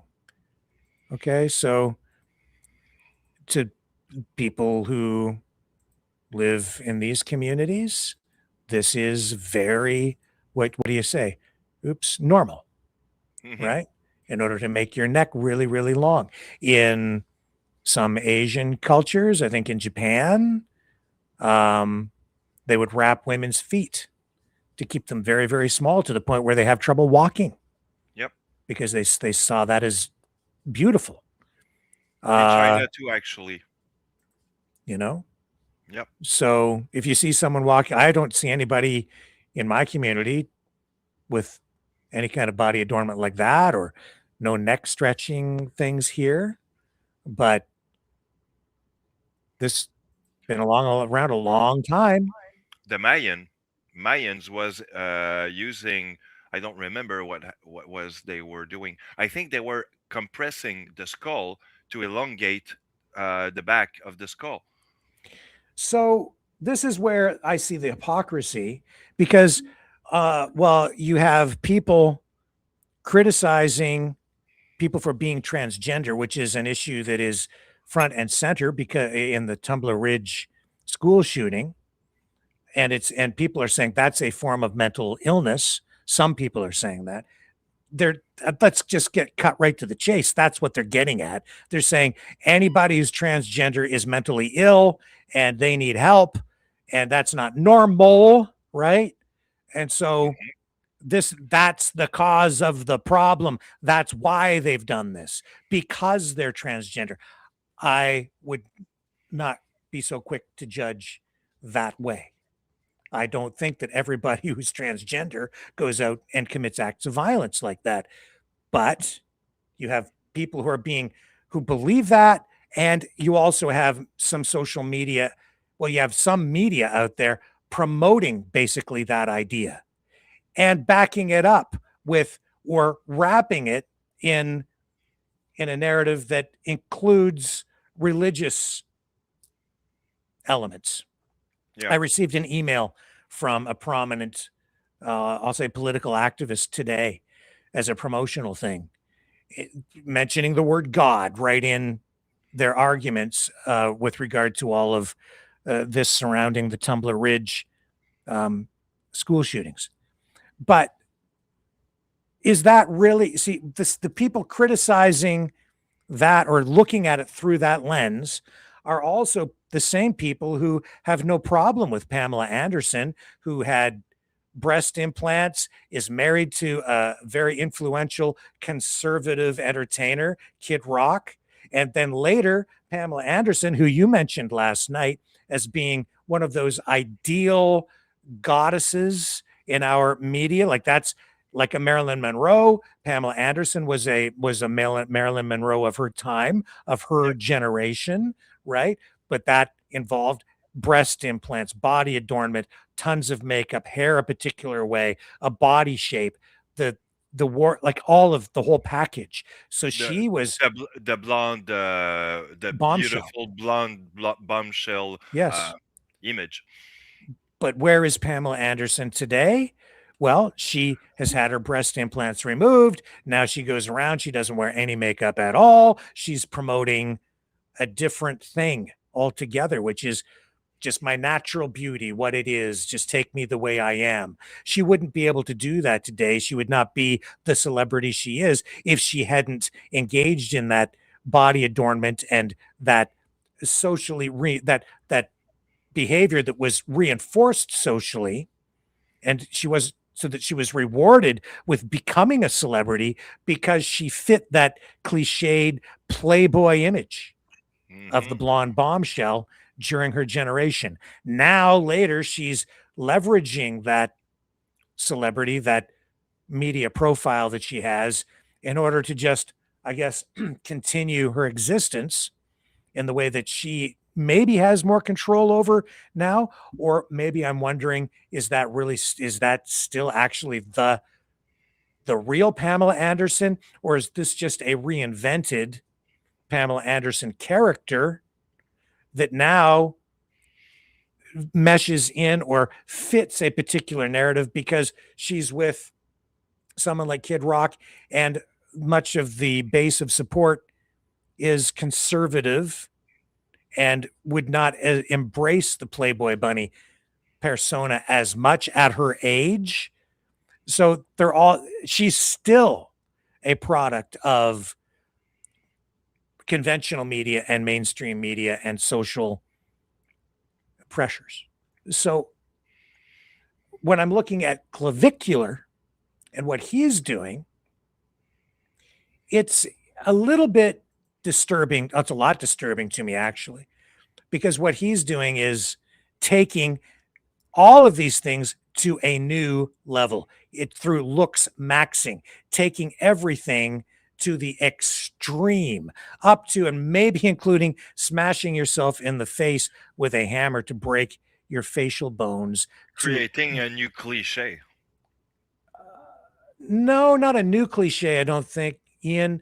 It's to fit in, it's to promote an existing cliche using a new medium and methods that are modern and taking them to the max through new levels of extremism and promoting all of that online, rekindling a lot of these cliches. What his look is nothing new. In fact, it is something that he's tapped into a subculture here that has a fixation on traits like clavicle width and eugenic ideologies, very Eurocentric in the cliches, the ultimate white male, the Greek god, that kind of look.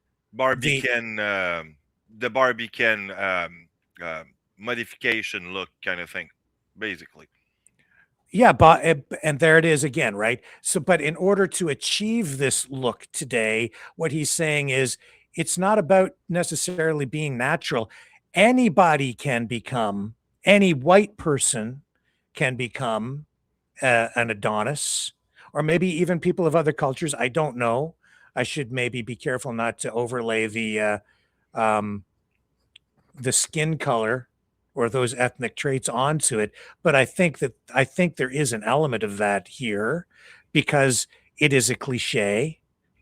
And so what he's saying is you can be this too, but to get there, you might not be born this way, but you can be what you want to be. You can choose what you want to be through facial reconstruction, cosmetic surgery, drugs, and through behavior modification.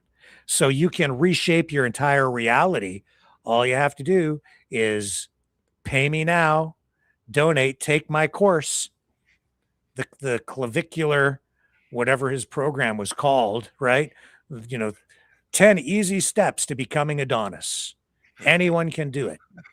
And if you believe that, well, then I guess you better get out your wallet. Because how to become claviculus in 10 step. Yeah. And so, I mean, there are critics out there who look at or are criticizing looks maxing because they're saying that it actually serves as a gateway to eugenics because it normalizes judging people on unalterable genetics, and this often involves racist undertones. As an example, forums discuss how black genes are nerf, which is a way of saying that it's a disadvantage. That's another word that's there that's floating around out there. One of these new cliched, or what do you, colloquialisms, I guess, that are new. But they're saying that black genes are nerf in these forums because they make reference to inferior skull shapes, or how non-white people must white max is another phrase that's circulating all around this guy, this Clavicular and his activities. And everything he's doing, frankly, is it ties into a very European, Eurocentric look. You know what? That also, I mean, there's not only racism, but I think there's a bit of discrimination. Also, I mean, a lot of it. Because look, on one of the clip you showed, okay, it was basically stealing the girlfriend of one guy on social media, and goes like, oh, your boyfriend is a retard, just leave him. I'll give you the night of your life, whatever he said. I mean, basically, I mean, look, I'm dyslexic. Sometimes I'm trying to look for my words. Some people call me retard for that, okay, and other insult. I mean, if that's not discrimination, I don't know what that is. And that's basically weaponizing and normalizing that kind of discrimination. Yeah, and in addition to that, you know, he's also promoting other things that some people connect to white supremacist movements and eugenics movements, where he is promoting hyper masculinity. You know, being an alpha male, which is also what Andrew Tate is advocating. It's like, leave the, you know, dominate, leave those cuck beta males behind, just take their women. And as part of that, they're treating women like possessions, like garbage, and the women are lining up for it, because that's the thing I know about women. It's they do respond, a lot of them, to abusive behavior because they see the male doing it as being strong. And there's something very primitive in the human mind and the psyche that you can tap into to manipulate a woman that way. That's why these pickup artists, right? The pickup artist courses that were out there, those tap into that. You're not supposed to treat these, what they teach you is don't treat a woman with respect. Essentially is what I've taken away from the little that I know about it. But basically, don't ever play second fiddle to a woman. Don't treat her with respect.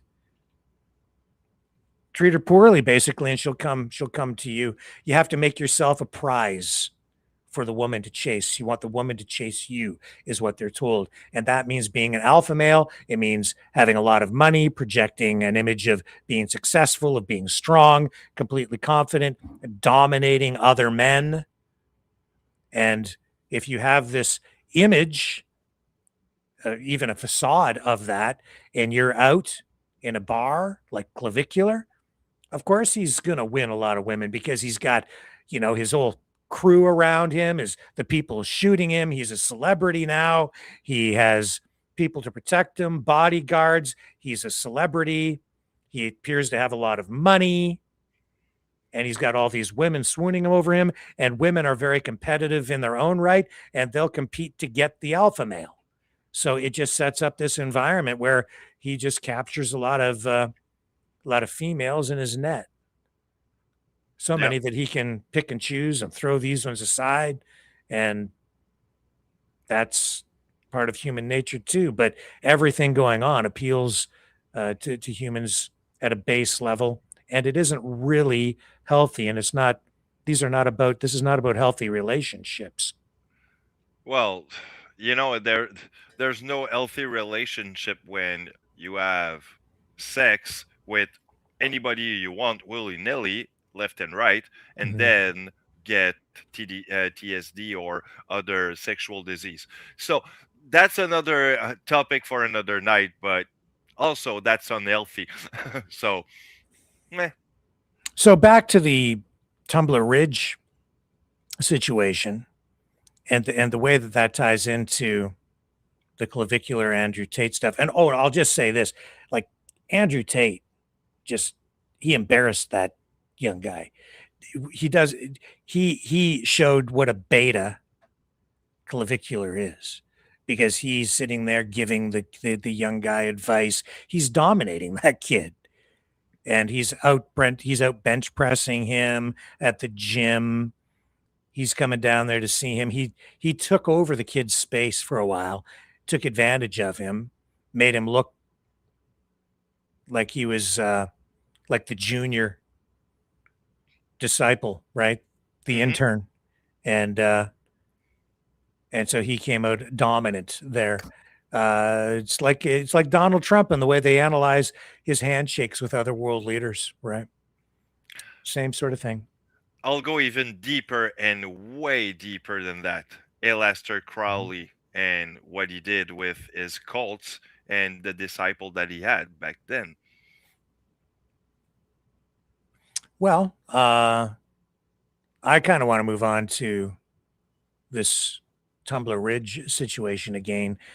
And specifically, I want to address standards, because everything we've been talking about so far tonight is about standards in media. And I think we're on a slippery slope, a slope of deterioration. I think we're in dangerous territory. Yes. Because the standards have gone right out the window because of social media. And it ties right into what's happened out in Tumbler Ridge, specifically with the way media has handled this story and the way that they handled the identification of the suspect early on during coverage of the story and the victims as well. And the reason I wanted to talk about this tonight was because I've seen some criticisms leveled at mainstream media by independent media outlets, one in particular. I'm not sure if I want to mention names, suggesting that mainstream media didn't name the suspect quickly enough because they were trying to hide something. The allegation being that there's like a conspiratorial element to this, or a hidden agenda that is out in plain sight, in that they didn't want to say that the shooter was transgender, that they didn't want to name the person because they have a particular bias. And I'll put it to I want, maybe I don't know if I should mention the media outlet or not, because I don't see, it's the opposite. And people will have a hard time understanding where I'm coming from on this, maybe, unless I really thoroughly explain this. What I've learned is a lot of these independent outlets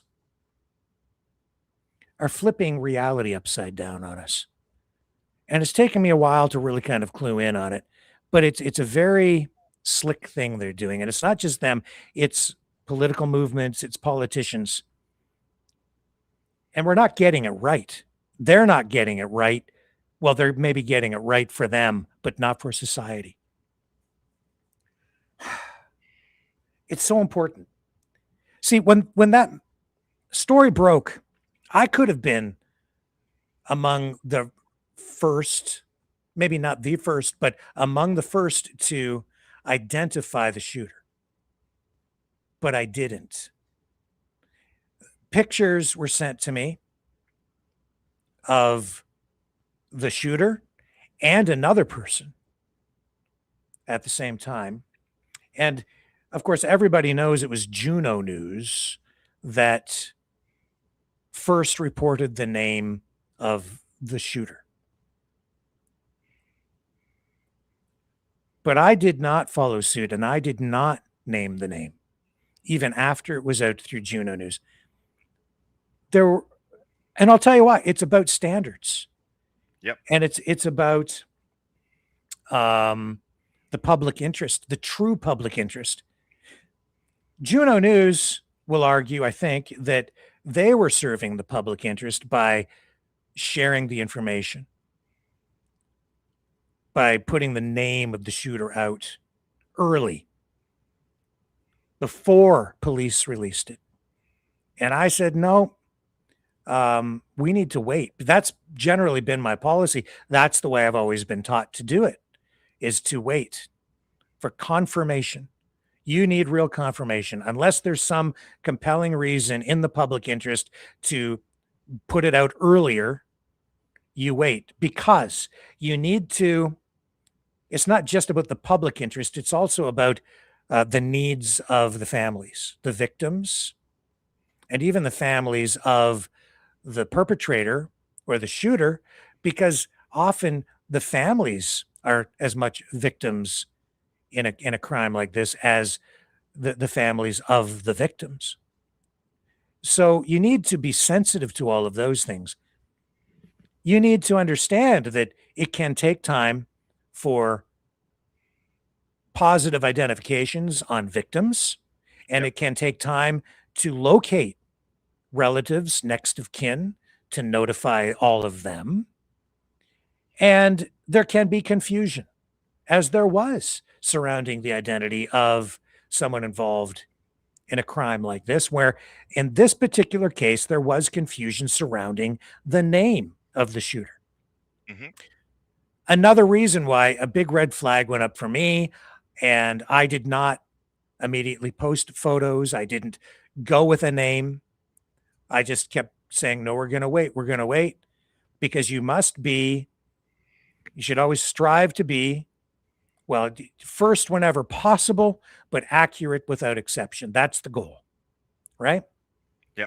Well, I did see a conservative, I'd say a careless social media influencer on the conservative side who got burned because they got a photo and they posted it, said this was the shooter, and it wasn't the shooter.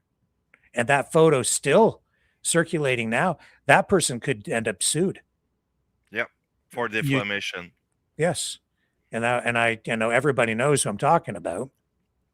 I think. Anybody in the chat know who I'm talking about? I'm looking. Yeah.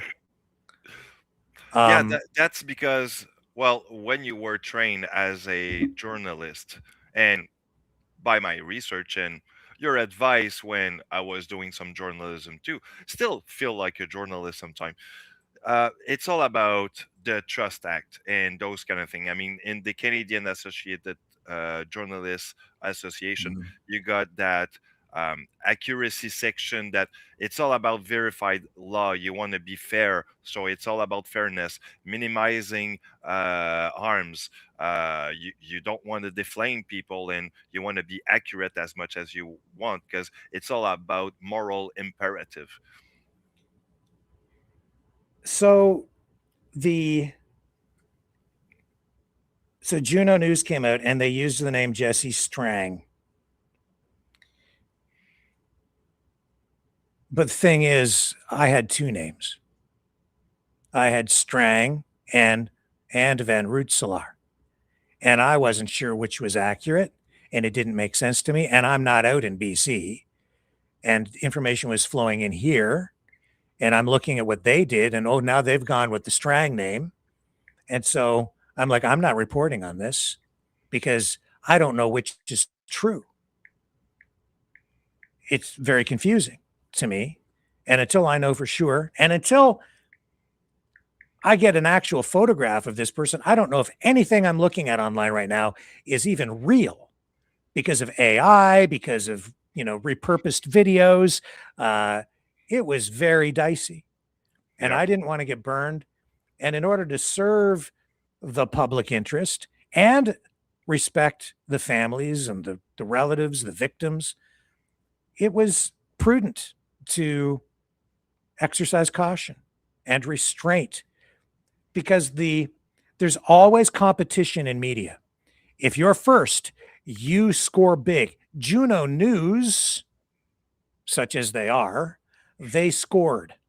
They got a name. They ran with the name. It took off. It went viral. They were mentioned on other media platforms because they were first to get it. So they got attribution for having this name. And so they got this promotion. They got a lot of clicks. They got a lot of views. It helps build their platform because they had this information first, but it wasn't actually the legal name of the shooter. See, this is why it was confusing. Because Strang is the mother's maiden name. And then as we came to find out it took about 2 or 3 days to get this information confirmed. But then we found out that the father, the biological father, was estranged from the mother and so was not involved in the shooter's life. But the legal name for the shooter was Jesse Van Rosselaar. So when the name came out from police, the name used was Van Rosselaar, not Strang. But we know that in the community, people knew him as Jesse Strang, or he used the name Strang because he lived with his mother and was raised by his mother, and his father wasn't really in the picture. But I think on the birth certificate, it says Van Rosselaar. So you see how it can become confusing? So you need to be accurate. And we didn't really know what that was all about until much later. Yep. That shaped much of the coverage surrounding the identity of the shooter and this person's background and so on. And while much has been made of the mainstream media's use or a reluctance to use words like he or this pronoun or that pronoun, there, I think, are legitimate reasons surrounding their choices on the language that they chose to use as well. Much of it framed by the ethical and regulatory guidelines and rules that they are all bound by. And here's my point. Social media outlets like Juno News or Rebel News, or even this platform, I don't belong anymore to the Radio Digital Television News Directors Association. I'm not bound by the ethics guidelines of the Canadian Association of Journalists, nor are any of these other online social media news organizations. They're not bound by any of those rules, regulations, ethics, but mainstream media is still to this day. I had to abide by those rules. And I'll tell you this, I've been saying now for quite a while that I am trying to get back to those standards here on this platform because they serve a purpose. And what I have seen over the past 4 or 5 years is a slippery slide down into a deteriorated state of diminished ethical standards. Yep. And it's not serving the public properly anymore. Now, and you see when an outlet like Juno News leapfrogs over a process, they are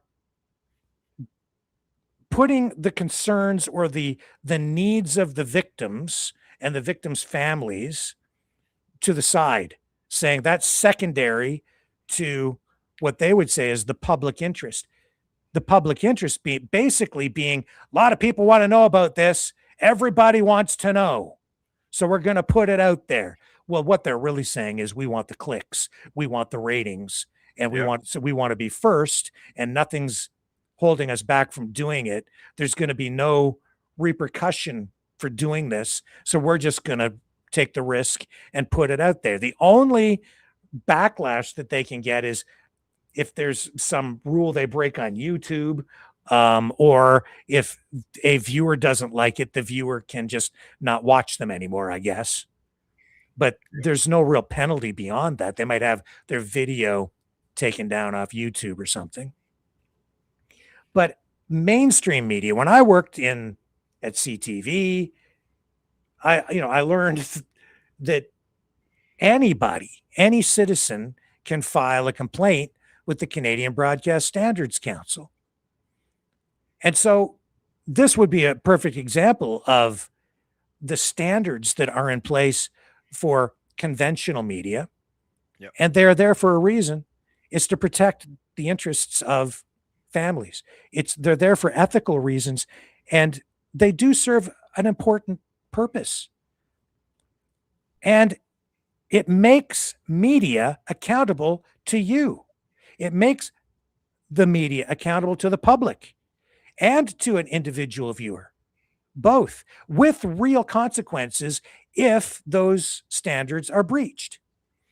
If a mistake is made, Ian, you as an individual can write a complaint to the Canadian Broadcast Standards Council and say, this media outlet screwed up. What they did was unethical. I want action taken. And it will be reviewed on your behalf, no cost to you. That media outlet can be held accountable. There can be penalties imposed through these different organizations, including through the CRTC. You could see a range of different penalties imposed on a broadcaster, up to and including having a license revoked, a broadcast license. Yep. But you don't get that with any of these online outfits. Like, that's not going to happen here. The Canadian Broadcast Standards Council has no say over here. And I don't think that is censorship.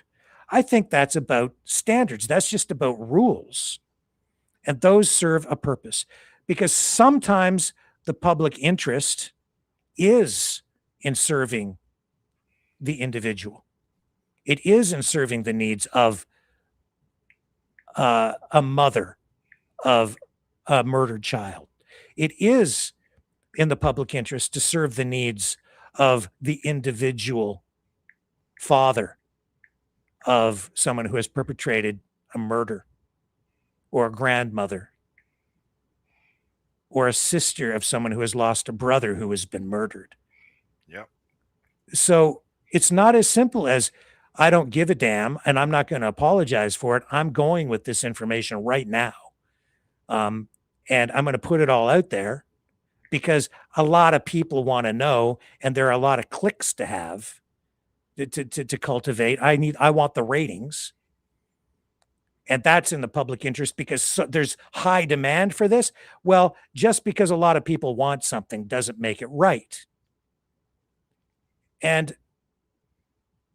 in the end, these accusations that media outlets were suppressing the name in order to hide something, I don't buy it, because in the end, everybody used the name. It's actually the opposite. You see, this, in my mind, shows that if you're looking for media outlets that you can trust, sometimes it's the outlets that aren't first. It's the ones that exercise restraint, because those are the outlets that are practicing a higher or aspire to a higher ethical standard and are working within that higher standard. Yep. See, the thing is,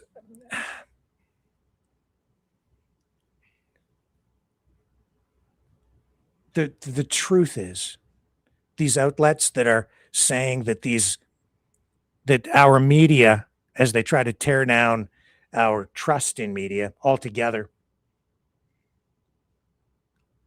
they're saying that they aren't meeting the standard, that they aren't meeting the public standard, that they aren't serving the public interest because they're trying to hide information and they're, in a way, lying to us again. Mm-hmm. In this case, that's not what happened, in my view, at all. I think there's a bias there. And I think that there is clearly, I think there's a desire to try to avoid violence and to avoid minimizing harms. Yeah, they don't want to fuel anger out there that might lead to violence in the streets or violence towards a group of people. So there's a bias that way. Mm-hmm. But they never hid anything. All of the information has come out, and they're all running with it, including the use of the word transgender. There are reasons why words were chosen at the time they were chosen. And in the end, it's the outlets that waited, they had nothing to gain. Like, they had everything to gain, just as Juno News did, by going with the information early, but they chose not to. Mm-hmm. Any media outlet would get a lot more views if they went with the name first. It's always the goal. But if you're putting that concern aside in order to protect, in order to comply with the ethical standards that you're bound by because you're a member of the CAJ or the RTDNA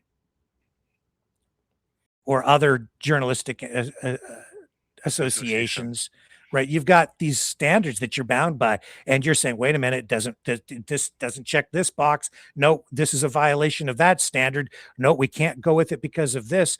And we're looking out for the interests of the victims. So we're going to wait until we get official confirmation from the cops. Yeah. And the cops have their own standards. And I know that they're at odds a lot of the times, always were, even with me. Like, give me the information. I want it, right? They've got their standards that they have to meet too. But in the end, we're all kind of working toward the same thing if we're acting in good faith, which is that we want the best outcome for our communities, our country, for the families, for the victims. And sometimes, the hierarchy of what those concerns are gets inverted a little bit. It's not always just about what the most people want. It's about protecting the most vulnerable people. And in this case, it's the victims. And that's why I didn't go with that information early on, because I'm sitting there saying, who's the most vulnerable? What has my experience in this told me? It's wait, because I need to be right about it.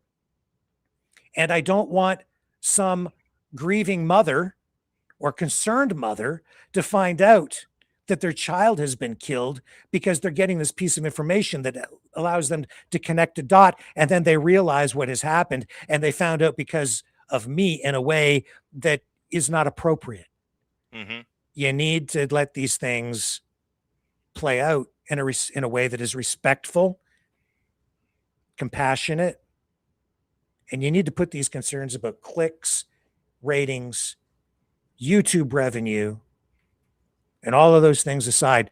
And I take exception to what I'm seeing as what I'm realizing now is another episode where this rush for online profit and clicks and views and channel building is being exploited again through vilification and criticism directed at media in general and our institutions and our police. in a way that tears down our trust in our institutions and the very things that have given us a stable society, a stable community. And it's being portrayed and conveyed to us in a way where it's flipped upside down, so that we're made to think that we're under attack or we're not being served properly by these institutions, and even the standards that have been set through time, through experience. Now the message is really, we don't want any standards.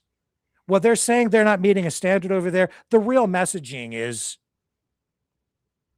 from, I'll say it, just Ezra Levant. What he's really telling you, I'll play it. Because I got maybe another example for you after, if you want. Sure.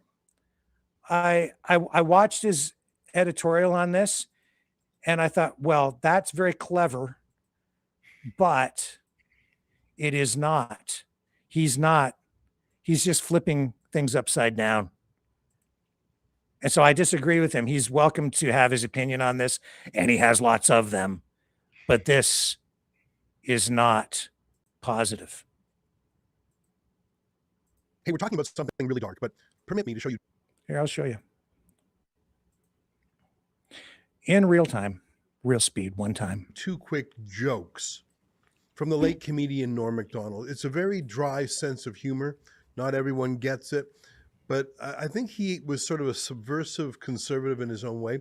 Here are 2 jokes, and they're actually in a way structured the identical way. In a way, they're the same joke, and they're making the same point. Here's the first one. Norm delivered it so deadpan that neither of his guests even realized he was joking. It's a 9/11 kind of joke.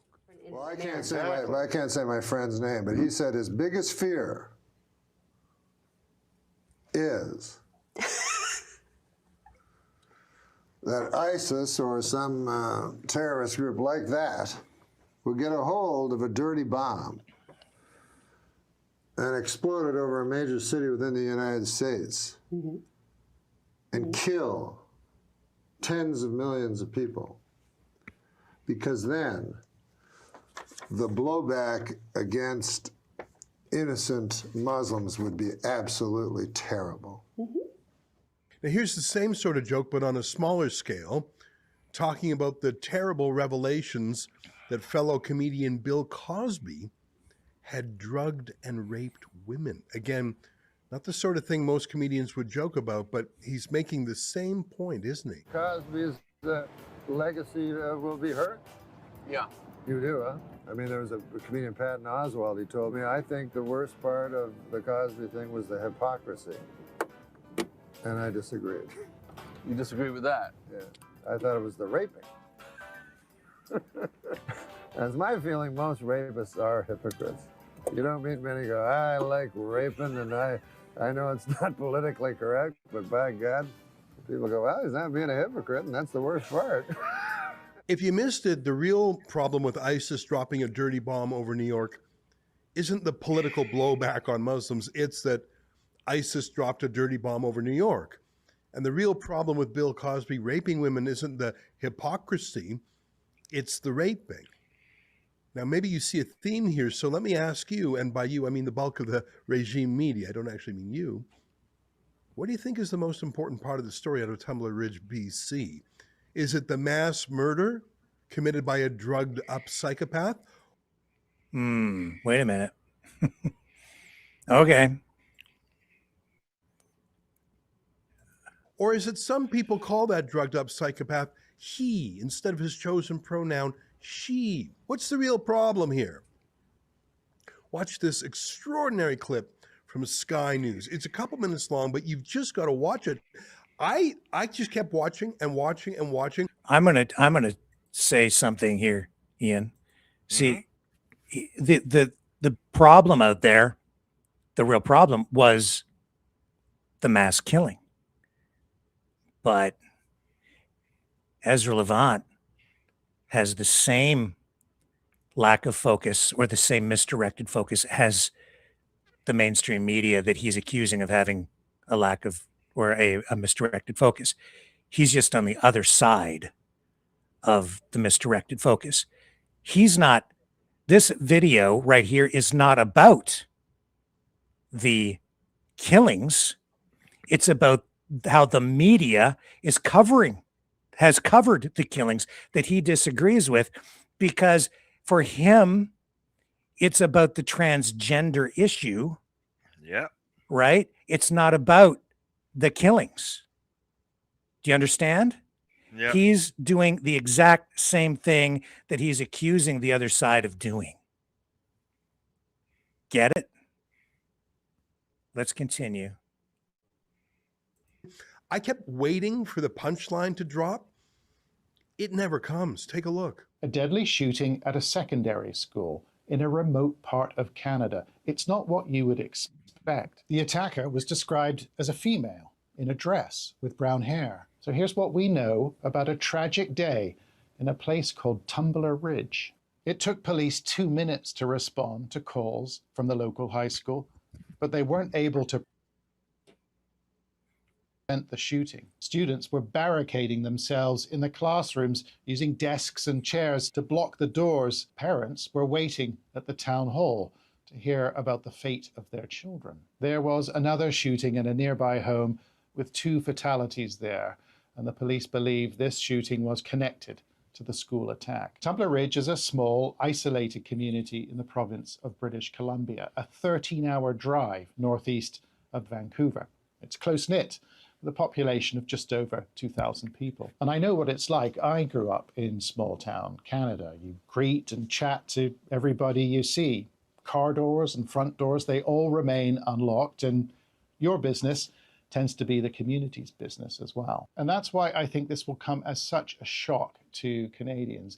You can see the Premier of British Columbia struggling to find the right words here in front of the cameras. It's hard to know what to say on a night like tonight. This is the kind of thing that feels like it happens in other places and not close to home in a way that that this feels for so many British Columbians and Canadians. School shootings are something that happen south of the border in the United States, not in Canada. The last time something like this happened, it was in Montreal. And the gun laws in Canada are tight. You have to do a training course to get a license. And if you own a gun, you have to register it with the police. You can't just walk into Walmart and buy yourself an assault rifle. It doesn't work like that in Canada. The police say the attacker was dead when they found her. She had a self-inflicted wound, and she matched the description given in an earlier police alert. Female, wearing a dress with brown hair. That is extremely unusual. It's rare to have a female attacker. I think we will struggle to determine the why, but we're going to try and do our best to determine what transpired that day and what led up to this tragic event. That is a candid assessment from a member of a deeply shocked community. He literally said it's super rare for women to do a mass shooting. I thought that's exactly where he was going to say, well, this was a man. No, he just said that with a straight face. I guess he's right. It is super rare for a woman to engage in a mass shooting, and it did not happen in Tumbler Ridge, even though he just said it did. What a liar. Is that actually a reporter? So, see, he's making an issue out of the coverage. Mm-hmm. And I don't know when that Sky News report came out. So I don't know how much information had actually been released, but I'll say this. I didn't hear the name of the shooter in it. And if the name of the shooter hadn't been what had been released, you can bet that they would have used the name in the report. And if at that point they didn't have the name, then you also could not confirm the gender of the person. Now, I can't say for sure because I don't know what time or day that report from Sky News came out. But you see my point? The media is going to go with whatever information has been released to that point. And just because Juno News might have reported a name, Sky News might not be using it because they don't have official confirmation from police. And if you don't have a name and you don't have confirmation on what on gender or whatever, then you can't just come out and say that it's a man. They've said it's a woman because the description initially from police was that the description was a woman in a dress. It looked like a woman in a dress. So that's the information that was available at the time. I suppose what we should do, Ian, is let's look online right now and see if Sky News, I don't know if we can find this or not. Let me just, can you just, well, I'll do it here.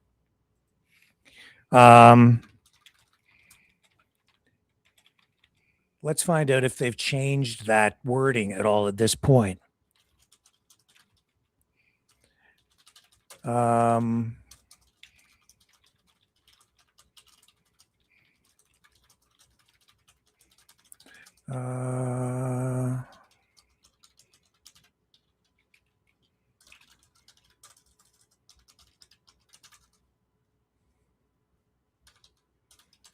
So my question, I'm going to ask just social AI to do a search here, asking them if Sky News has changed the way they're describing the shooter from female to transgender.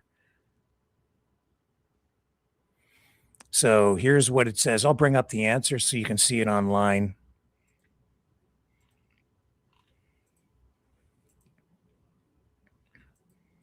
And here's the answer. And this is on the fly. I didn't go here before the program. This is just me in real time. Yes, there appears to have been a shift in how the shooter in the Tumbler Ridge mass shooting was described, particularly in initial versus later reporting, including by Sky News. The incident involved 18-year-old Jesse Van Root-Salar, who killed 2 family members at home before attacking Tumbler Ridge Secondary School and then dying by suicide. Initial descriptions from police, the shooter was described as a female in a dress with brown hair, which is the point I made. Sky News highlighted this in early coverage, with a reporter noting it was extremely unusual and rare to have a female attacker. And this aligned with the real-time police alert and focused on the observed appearance presentation at the scene. Later identifications from our CMP press conferences, police named the shooter as Jesse Van Root-Salar, stating they were born a biological male, not hiding anything, they just said that, who began transitioning to female about 6 years ago and identified as female both socially and publicly. Media outlets, including Sky News, updated accordingly. Example, one Sky News article explainer referred to the suspect as identifying as female after transitioning while noting the initial female in a dress alert. So again, I didn't know if they had done this or not, but they did, because that's accurate. But it takes time for information to come out and be confirmed.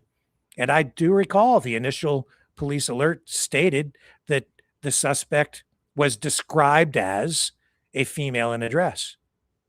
That's why you got what you got there. So Ezra presenting that information, but that was early on, and now you know why it was presented that way. And you also know now that they changed the wording over time. So this is not, in my view, a fair editorial, because let's see if Ezra acknowledges that they changed their phrasing in time later.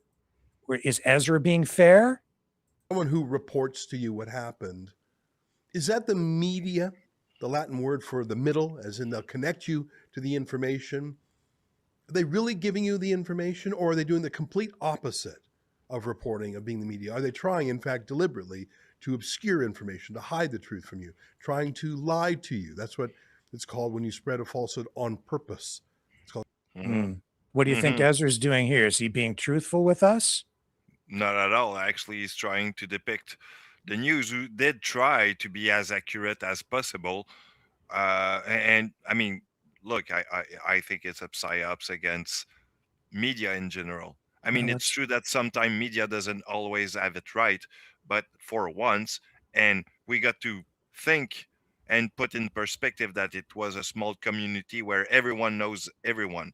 So you got to take that in count also in some reporting, which Ezra Levant don't.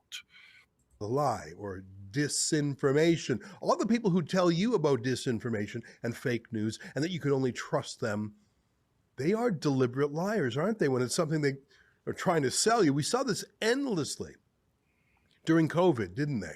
And then again during the Israel-Hamas war. And here it is now. You cannot trust institutional journalism. It's just incredible to me. So you can't trust institutional journalism. And yet, what am I seeing here? I am seeing that the media reports that came out were reflected what police were reporting at the time. Takes time for police to confirm information, right? It takes time for people, for police to get that information out to next of kin. These things take time. The most important thing is that this kind of situation is handled properly, information flows properly, that the interests of the victims and their families are paramount. It's not about, how much demand there is for people who want to see the car wreck. It's about respecting the victims and their families. That's the paramount thing. And making sure that you get it right. So police were doing their due diligence. You're in a small community. They have very limited staff there. They were on site within 2 minutes, and they were dealing with something on a scale that, frankly, a community of that size really is not equipped to deal with. And yet they were doing, I think, a very good job of dealing with a horrific situation until reinforcements could come to help them. Yeah. And then you got, the scale of the victim actually is one thing, because I think it's like it's the worst mass shooting in Canada, if I'm not mistaken. It is. I think it's the worst mass school shooting. Not, I could be wrong. It's not the worst, not the biggest mass shooting, but I think it's the worst school shooting that we've ever had in the country. Let's let him continue. You know it's bad, like COVID times, when the regime media spends more time trying to criticize and fact check independent journalists who dare to dissent rather than doing their own. And he's conflating one thing with another thing. He's always going back to COVID, and that is its own can of worms. And, I have a lot to say about that after having lived through it, as everyone has. But as a journalist, I see it through a particular lens as well. And there are valid criticisms there, but we need to be careful not to exploit things unfairly. Own journalism. They're spending more effort on anti-journalism than on journalism, trying to undermine alternative sources. Let's go through a gross one. I just saw this in the Toronto Star. I mean, these people are raging that they don't control all information. They're for censorship because they hate when a dissenting point of view is allowed. So let me show you this Toronto Star article. Inflammatory claims about Tumblr Ridge shooter identity surge as elected official claims trans violence. Far-right U.S. commentators, they're the worst, the far-right U.S. commentators, have argued that transgender people commit a disproportionate share of crimes, a claim not borne out by statistics. Well, I tell you, those inflammatory claims, you don't say. As Norm MacDonald might joke if he were around, I thought the mass murdering part was the worst part. Well, is it, Ezra? I mean, it seems like Ezra is more concerned with the way the media is covering this than he is with the mass shooting, because that's what this whole editorial is about. That's what it's about. And what he's saying here is he's supportive of what Juno News did.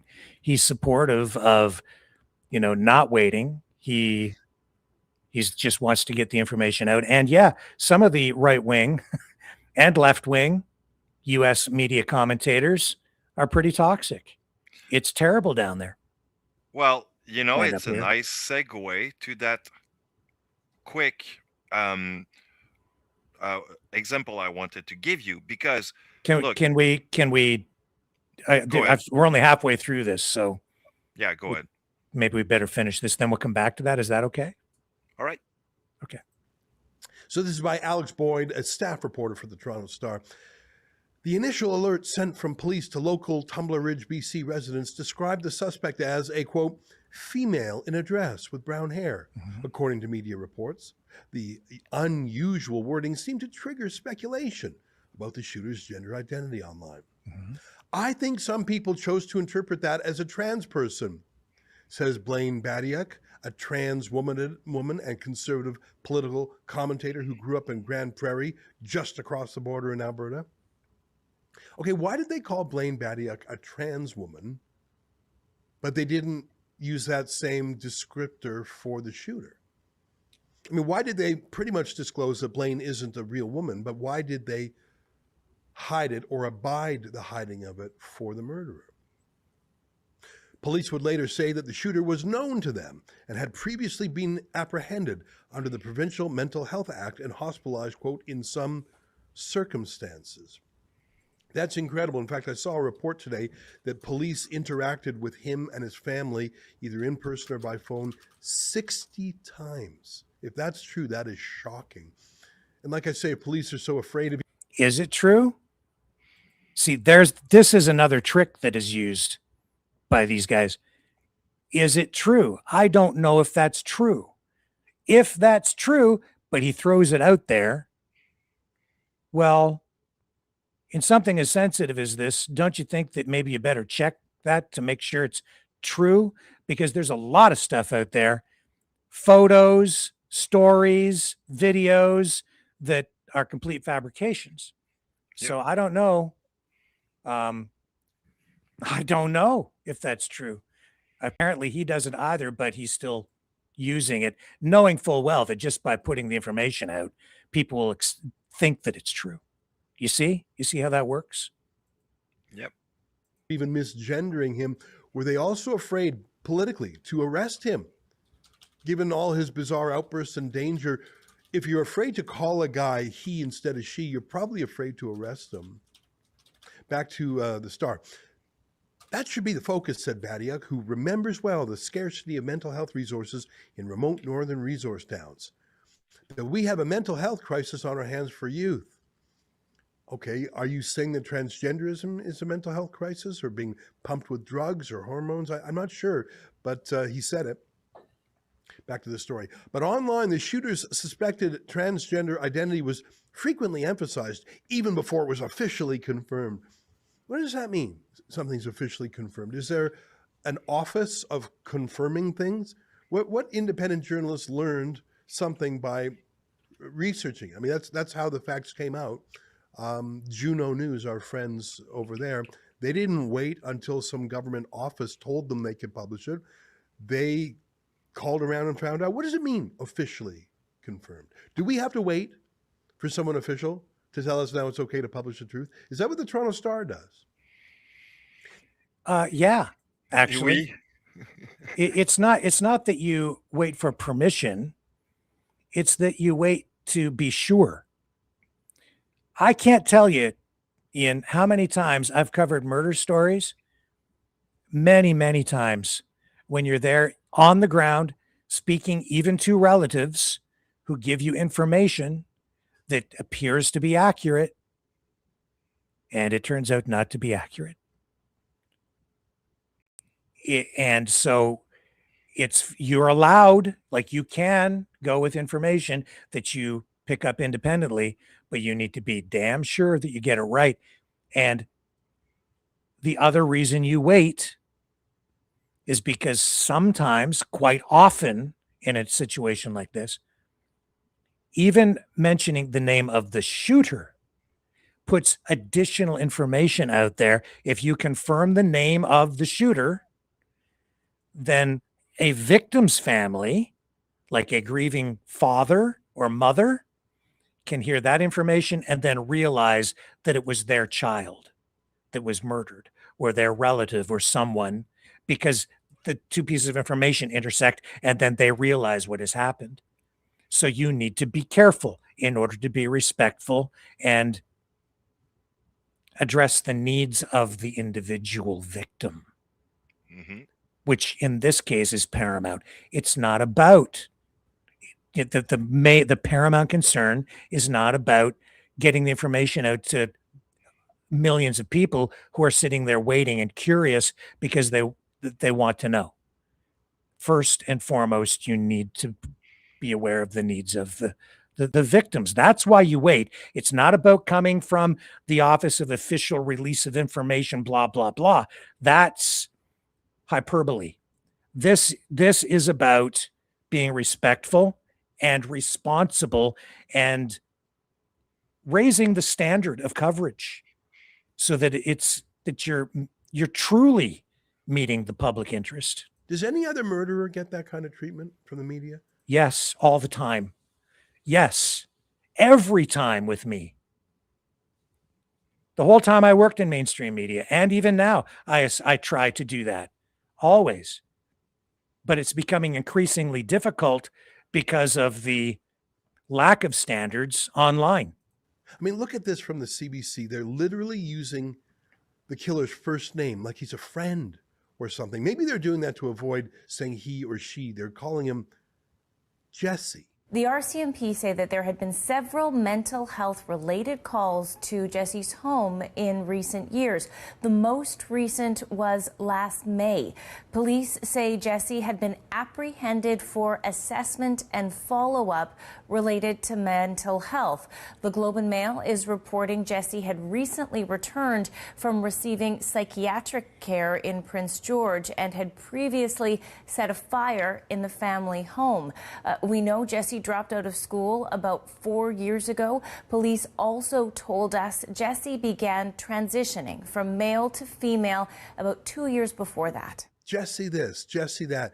It would be like saying Adolf instead of Hitler. Or on a smaller scale, it would be like talking about Paul Bernardo and saying, Paul, and Paul said this, and Paul said that, or Clifford Olson, and Cliff said this. It's so gross. Why are they doing that? I can give you a couple of reasons why maybe, and I'm not defending it so much as trying to understand it. And I can think of a few reasons. First, the confusion around the name. The second name, Van Rootselaar, difficult to pronounce. And so I think that some people in broadcast media may avoid saying the name for fear of saying it incorrectly. Those would be two of the main reasons to just use the first name. There might be others as well. I think in the way I've been talking about it, I don't think I used the first name exclusively. I think that I was struggling with the last name at times and referring to him as, or her, transgender person, Jesse Van Rootselaar. In fact, I've tried to avoid referring to the shooter as transgender or he or her, just referring to it in a neutral way as the shooter, which is another way to say it. And it is confusing for people. Just because they work at the CBC doesn't mean they're comfortable with any of this either, right? And I think that even mainstream media journalists struggle to find the right words at a time like this, especially when it's dealing with sensitive subject matter and a political hot potato like this as well. I understand the criticism, but I think that there might be a simpler explanation rather than something as inflammatory as what we're hearing here. I don't know why they're doing that. Back to the Star. Right-wing outlet Juno News ran an interview with the alleged shooter's family member who said the shooter was transgender. The name Juno used was different than the one eventually given by police. Speculation took off from there. Now, I think it's probably fair to call Juno News right-wing, but I think they're pretty mainstream. Like, I think they're sort of Pierre Poilievre right-wing, like 40% of the population right-wing. They're not... wouldn't call them radical. I just wouldn't. I like them. Right wing, but they're not crazy. They're pretty accurate. There's certainly no further out there on the right. Well,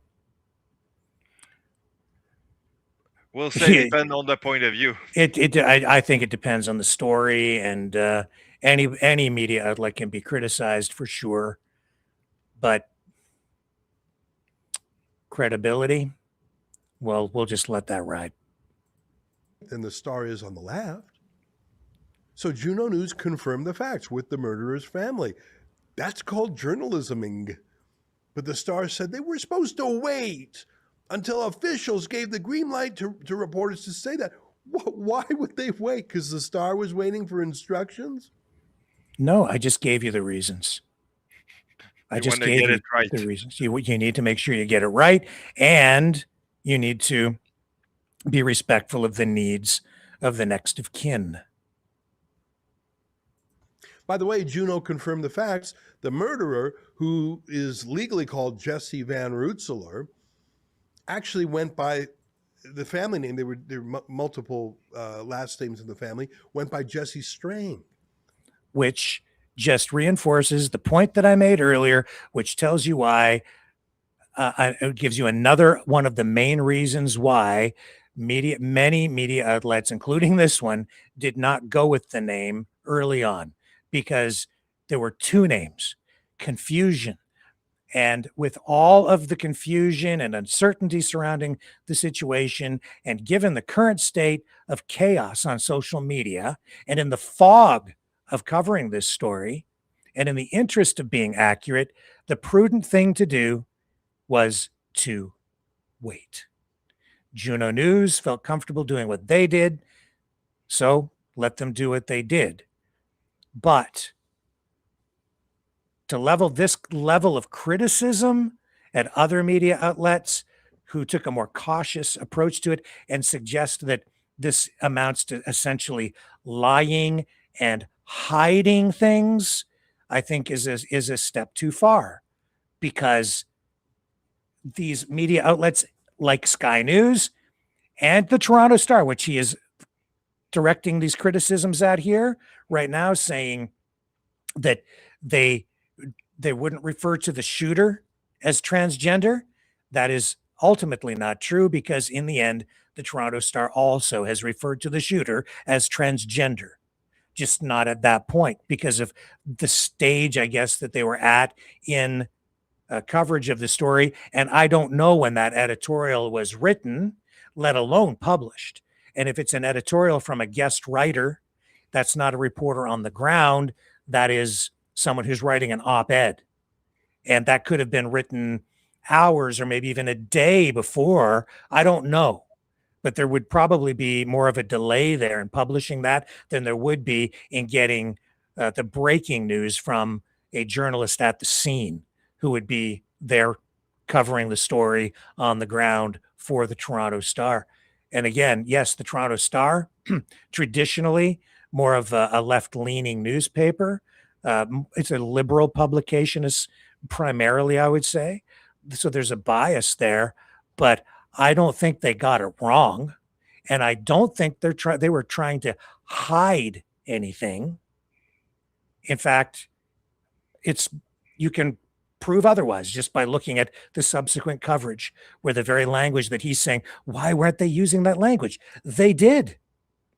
They just waited a little bit longer. Let's finish this off. So why would the police say, no, it's Jesse Rootselaar when he went by Jesse Strang? I think it's obvious, because Jesse Strang is the name the murderer used with his endless online rants about being transgender. I think the police didn't want people to Google the name he used online, and the Star agrees with that, I guess. They're really mad that Juno News is using. That's a conspiracy. There's no proof in there. No, he's saying that they released the name as Van Rootselaar because they didn't want to use the name Strang, because that's what his persona was online, where everyone would find out that he's transgender. No, they released the name Van Rootselaar because that's his legal name, and they're the cops. And so to do it in a legal way, they release his name as Van Rootselaar because that's what's on his birth certificate. Yep. That is his name, his chosen name. And I think police did acknowledge this. They also acknowledged that he uses the name Strang, but his legal name is Van Rootselaar. And so they released it initially and subsequently and still use the name Van Rensselaer, but they've acknowledged that he uses the name Strang. So again, they're not hiding anything. It was all out there. This is a stretch.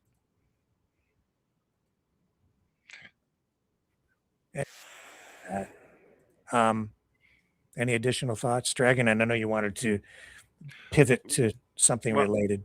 Actually, no, you're totally right. And it's just to, I would say, push the narrative against, I will say, the LGBTQ plus group and try to dehumanize them to a certain degree, and probably also mental illness, and combine the two together, because like you said earlier at some point in the program, people always make the reference with LGBTQ being a mental illness thing. So they put the two and two together kind of thing, right?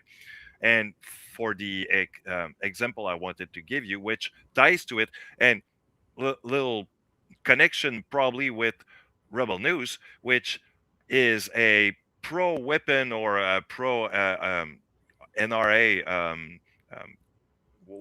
pro-gun rights. Yeah, pro-gun rights and so on. So the other pro-eminent influencer I'm not going to name did actually on the same day that it was being provided the information that Jesse was into transitioning, so an LGBTQ person, that because of that, and because he was having some meltdown like 2 or 3 years before that, and they took away their his weapon or his rifle, then gave them the rifle back, and if that would have not happened, that person would have not done what he done. Well, that's a good reason for good owners, okay, and legal gun owner to be restricted and have a new list of guns later, probably in the next month to come, as a conspiracy theory or a probable thing to happen, that it's going to trigger new weapon to be considered dangerous and to be taken away from people. So, well, I do see bias on the mainstream media side. I think their bias is in part because they want to avoid an escalation of violence. They don't want harm to come to a group in our communities or our society. So they don't want to inflame things. And I think that there is a bias toward support for the LGBTQ S+ community. I think there is a bias there. You can support that or not. There's definitely a bias on the rebel media, conservative media, Juno media, alternative media side as well.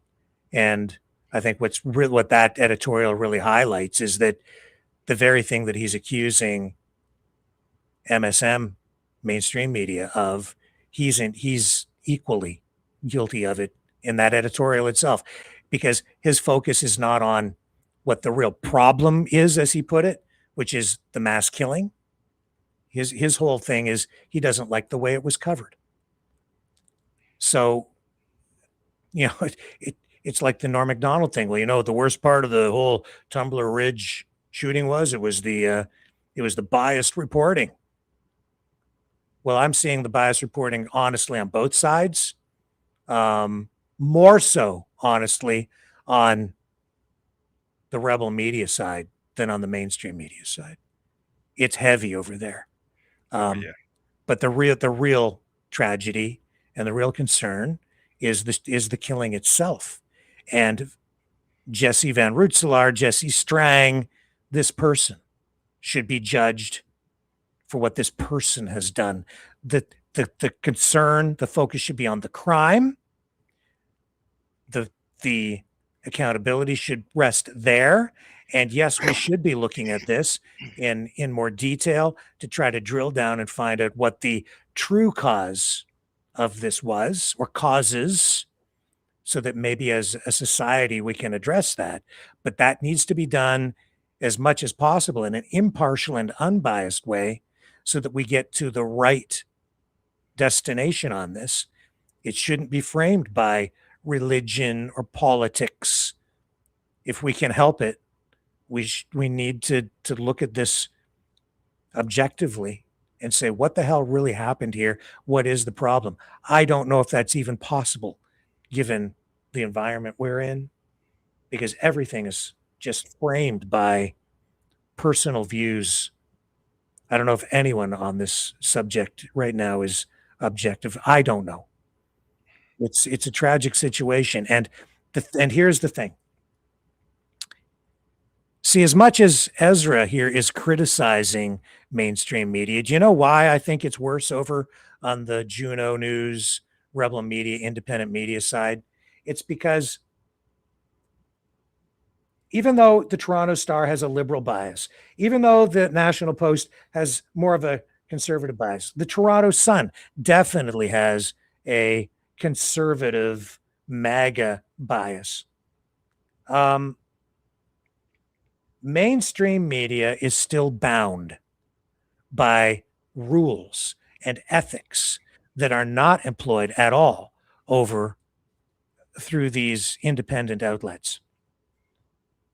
And so while Ezra is saying these outlets are not serving the public interest, and I think he's sort of suggesting because Rebel Media doesn't belong to the Canadian Association of Journalists. Rebel Media, I don't know what organizations they might belong to, if any, in terms of ethical standards for journalism. I don't know, but certainly not the CAJ. And I don't believe they belong to the RDTNA. So they don't work through those with those standards in place, those rules. And you've heard me say over the last couple of years here that I'm trying to hold myself, bring those standards back here because I see the value in them. I certainly saw the value in them while I was working in mainstream media, but I found that as I was working here independently, I was drifting away from them because of the competition from these other independent media outlets where they're getting clicks and views because they report things more quickly. They say things in more sensationalistic ways and in ways that you can't really do that over on mainstream media. And even now, I know that the way that I set up stories, the way I choose thumbnails, I'm much freer and more liberal and take more liberties with that kind of content than I ever would have working in mainstream television because the standards are different over here, but the standards are being lowered every day. And it's because these independent outlets are not following the rules. They're writing new rules, and those rules are that there aren't any rules. So they can do whatever they want, up to and including, and I'm going to just come out and say it, at times some of these outlets lie. While they're telling you you can't trust the other media because they're lying to you. And I've been catching them more and more and more in lies and in provocateur journalism, yellow journalism, where they inject themselves into the stories, where they put themselves into confrontational situations so they can portray themselves as victims, and it generates views and donations. These various media outlets, it has become a stock and trade, a way for some of them to survive, prosper, make money, grow channels, get donations, and keep the money flowing. So that also results in a deterioration of standards. And a good friend of mine from afar told me that what we should be doing around here is raise the standard, not the tolerance. And while this might seem counterintuitive, what I'm talking about tonight, that's what I'm trying to do. I'm trying to raise the standard here by imposing more rules on myself. And that's not censorship. That's about quality and serving the public interest. That's not what I just heard in that editorial. Very true. It's all about the quality, and not only the quality for yourself or anyone else, and provide the best information or whatnot. I mean, everyone's want a quality relationship, whether it's with a friend, with family, and all that. That goes in the same direction too. You know. I'm just looking in the chat here. Yeah, me too. there's there's few someone who directed something to me actually, and that's because Catholic Groy Paul FL said, we're not listening to UNCS on everything, and whatever he said earlier said something about uh, our generation has grown soft, and I said something along the way that, well, it's because we have the experience of life, maybe, which the youngster today don't have, and they think have all the solutions. Not yet, guys. We're getting there, though.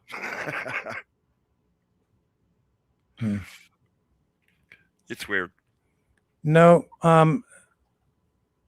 Mr. Groiper, Catholic Groiper. I guess that's really what you're trying to say in your fake name. I ain't taking a back. Says Rick needs to take a back seat. He's part of the old guard. Time for people who aren't 60 plus to take control. Screw you. And no, I'm not taking a back seat to anyone because what I have to offer is decades of experience. I know what I know, and I see what I see, and I am alarmed because what's going on is dangerous. Yep. Just because it's new doesn't make it better, and it sure as hell doesn't make it right. And the only way you can have standards is if you have guardrails, rules, and even regulations to hold people responsible, accountable when things don't go right, when mistakes are made.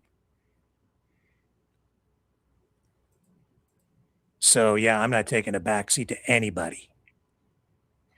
In fact, you can get to the back of the bus.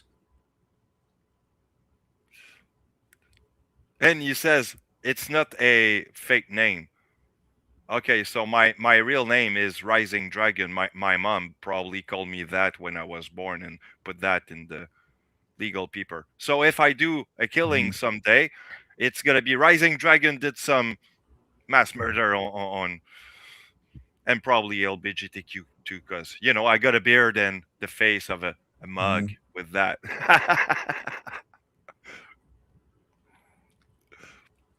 Yeah. No, I see a lot of traps that people are falling into today. And while it might seem like some of these things are new and these are new approaches, nope, we've been down these roads before. All these mistakes have been made before. It's just that the new generation is not only not being properly educated, they don't know their history, they don't have any experience, and they haven't made the mistakes yet to have learned from them. And I fear that we're going to repeat maybe all of the mistakes of the past in order to relearn them to get back to where we were to begin with. And I hope and pray that we get back to where we need to be so that we have peace, order, and good government again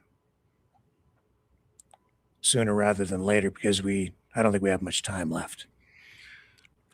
Yeah, it's harsh. I will tell you, I mean, I like humanity, but sometimes I lose faith in humanity because of what I see and what I hear online and kind of generally around.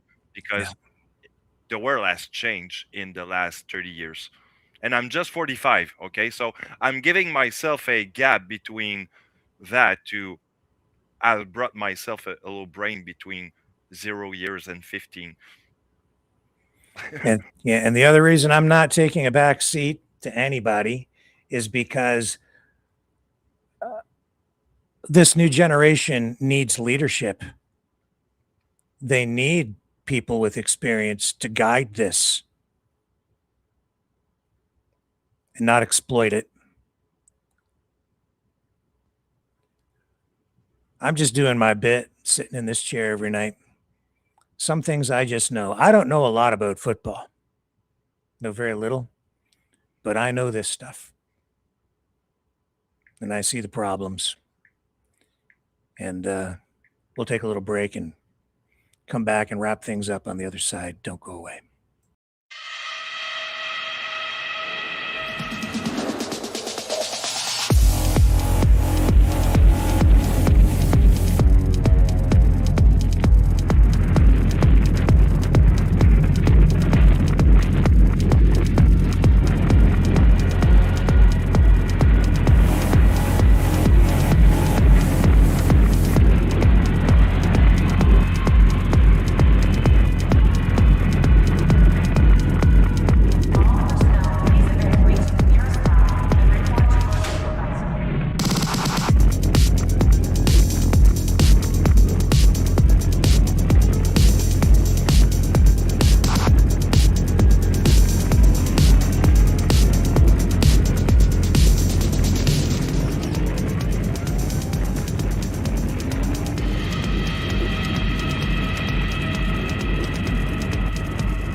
Maverick News.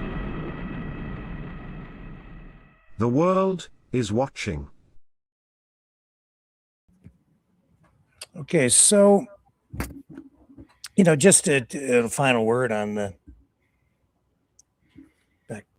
way that story was covered by media in general. I think, in summary, what Juno News did by going with the name, I think that's somewhat defensible. You can make arguments as to why you might do that, and no problem, right? Like I personally, that was my choice, the way I chose to cover it. They chose to cover it their way. They had the information they had. They made their decisions. I wasn't comfortable with what I was seeing. I didn't do that. They can defend their position. I don't think that it's a black and white, cut and dried thing. The reason I touched on this tonight is because I did see other streamers making big mistakes, posting photos online that were not accurate. Third, I even received some of those same photos today of the inaccurate person from a political activist who's sending out a mass email with that same picture that is inaccurate. So that shows the impact that can have. And fourth, because I don't think that editorial by Ezra was fair. Because I'm saying, let Juno News defend what they did. There's a degree of defensibility there. But to criticize the other mainstream media and say that they're lying and hiding and making those kinds of allegations, I think that is just too far. Because there's a degree of maliciousness there that I don't think is fair. So I just called that out tonight because I think it needed to be called out and explained. And that's where I'm at with that. Now, talking about other stuff, and this is why media is also on a slippery slide. And like these Epstein files, there were more files released overnight, I guess. And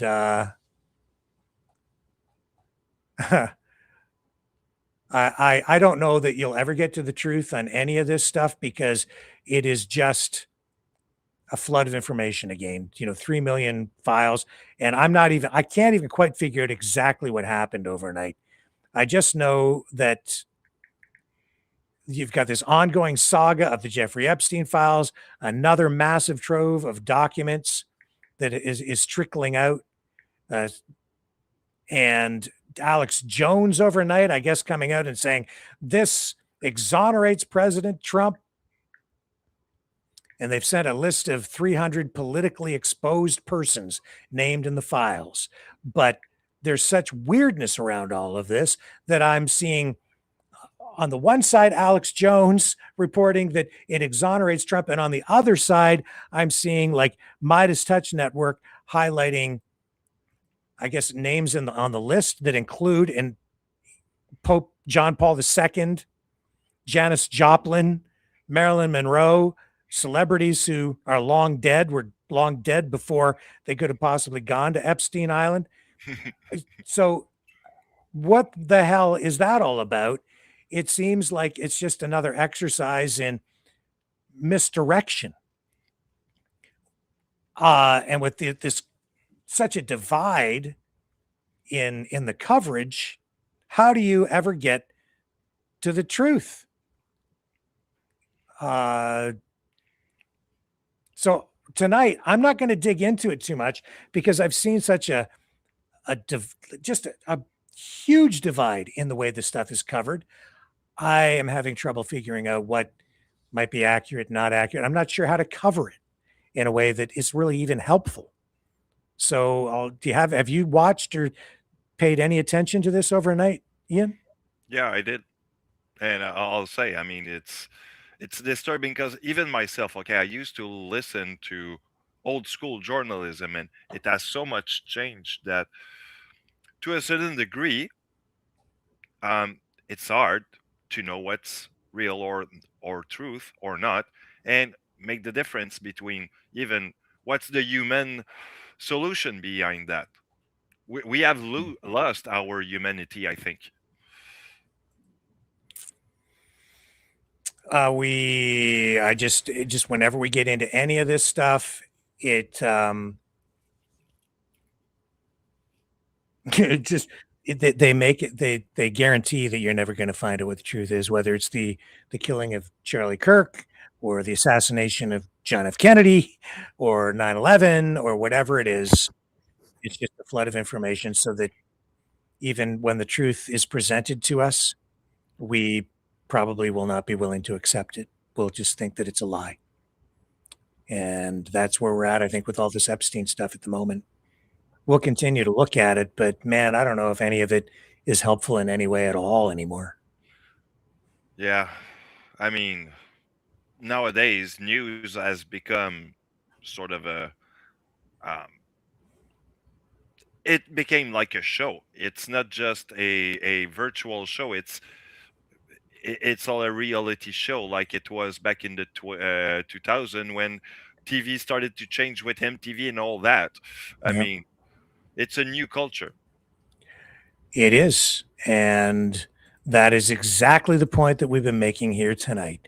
Everything has become a show, whether it is the Epstein saga, which both sides are trying to present as a show and spin a narrative. I don't know that any of the players involved at this point are acting in good faith, trying to affect justice. It's more about scoring political points, whether it's even to some degree here in Canada now, this coverage out in Tumbler Ridge, where you see political lines drawn and political lines drawn through MSM and alternative media and just all forms of media, where you can see right from the very beginning, people hopeful that it would be either a white supremacist or a transgender person so that they could score political points with it and use it for political opportunism. I said that from the very beginning. You could see it, like they were just salivating over it. And then when it went that way, they took the ball and ran with it. And then you got, oh, now we got the name of the transgender person. And then all these accusations coming right down to the editorial we saw tonight, or the coverage that we're getting right now of these ICE operations in the US. It's a show for the anti-ICE movement because they're portraying this as something negative. And on the other side, the Trump administration using this as a show to show the public, show their base of support that they're in action and they're taking action against these illegal immigrants as they're characterizing them. Although I'm not sure that all of them are illegal immigrants, and getting people to just become supportive of actions that actually are a violation of due process. But it's a show. And I think that the show itself is bigger than reality. It's probably not as bad on the streets as it appears to be, unless you're right there, and then it's pretty bad. It's But like you have said, they take a small portion of the city, a few blocks, makes a big, ups with that thing, but on the rest of the city, there's nothing. It's blank. So it's just to make a show with that portion of the city and make it look like it's the whole city who's on fire when it's just 3 blocks away. Yeah, it is. That's what it comes down to. It's all about the show. That's the bottom line. And that's where we started tonight too, right? Was with Clavicular and Andrew Tate. These guys are characters in a show. They're performing for the cameras. They're actors. It's a reality show. Mm-hmm. On every level. And so everything we've talked about here tonight is exactly about that. It is a show. It's all about the show. And I don't know, when you see these Epstein files coming out overnight and these reports that the names, 300 and some names, I guess, released, that include Pope John Paul II, Marilyn Monroe, Janis Joplin, Elvis Presley. Like, what? Elvis Presley? You mean Elvis is still alive? And then I'm seeing reports that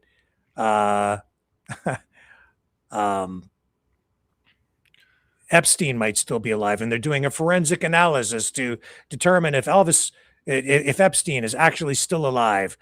Did you know Epstein actually is in Israel? Look it up. Look it up. You'll see it.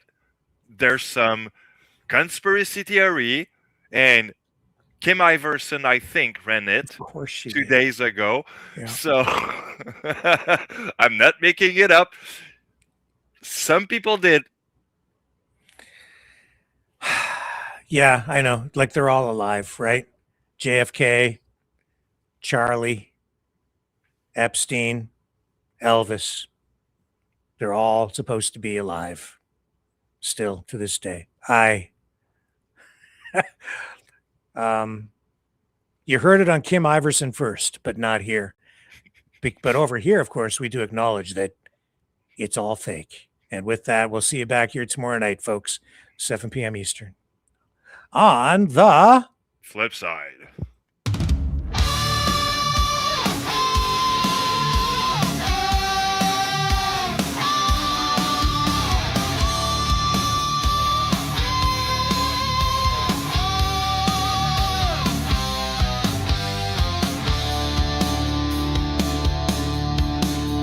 Biden's about, Charlie's alive. Elvis flips burgers on the Lower East Side. 10 Trumps mask up on your phone. Shilling mean coins by remote drone. Graphene needles in your veins. Chemtrail sugar fries your brain. George Floyd's American hologram pie. Don't trust your lying eyes. It's all fake. It's all fake. The moon is a hoax. Give your head a shake. It's all fake. It's all fake. Your mama's a lizard. You're dead.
This has been a Maverick Multimedia production.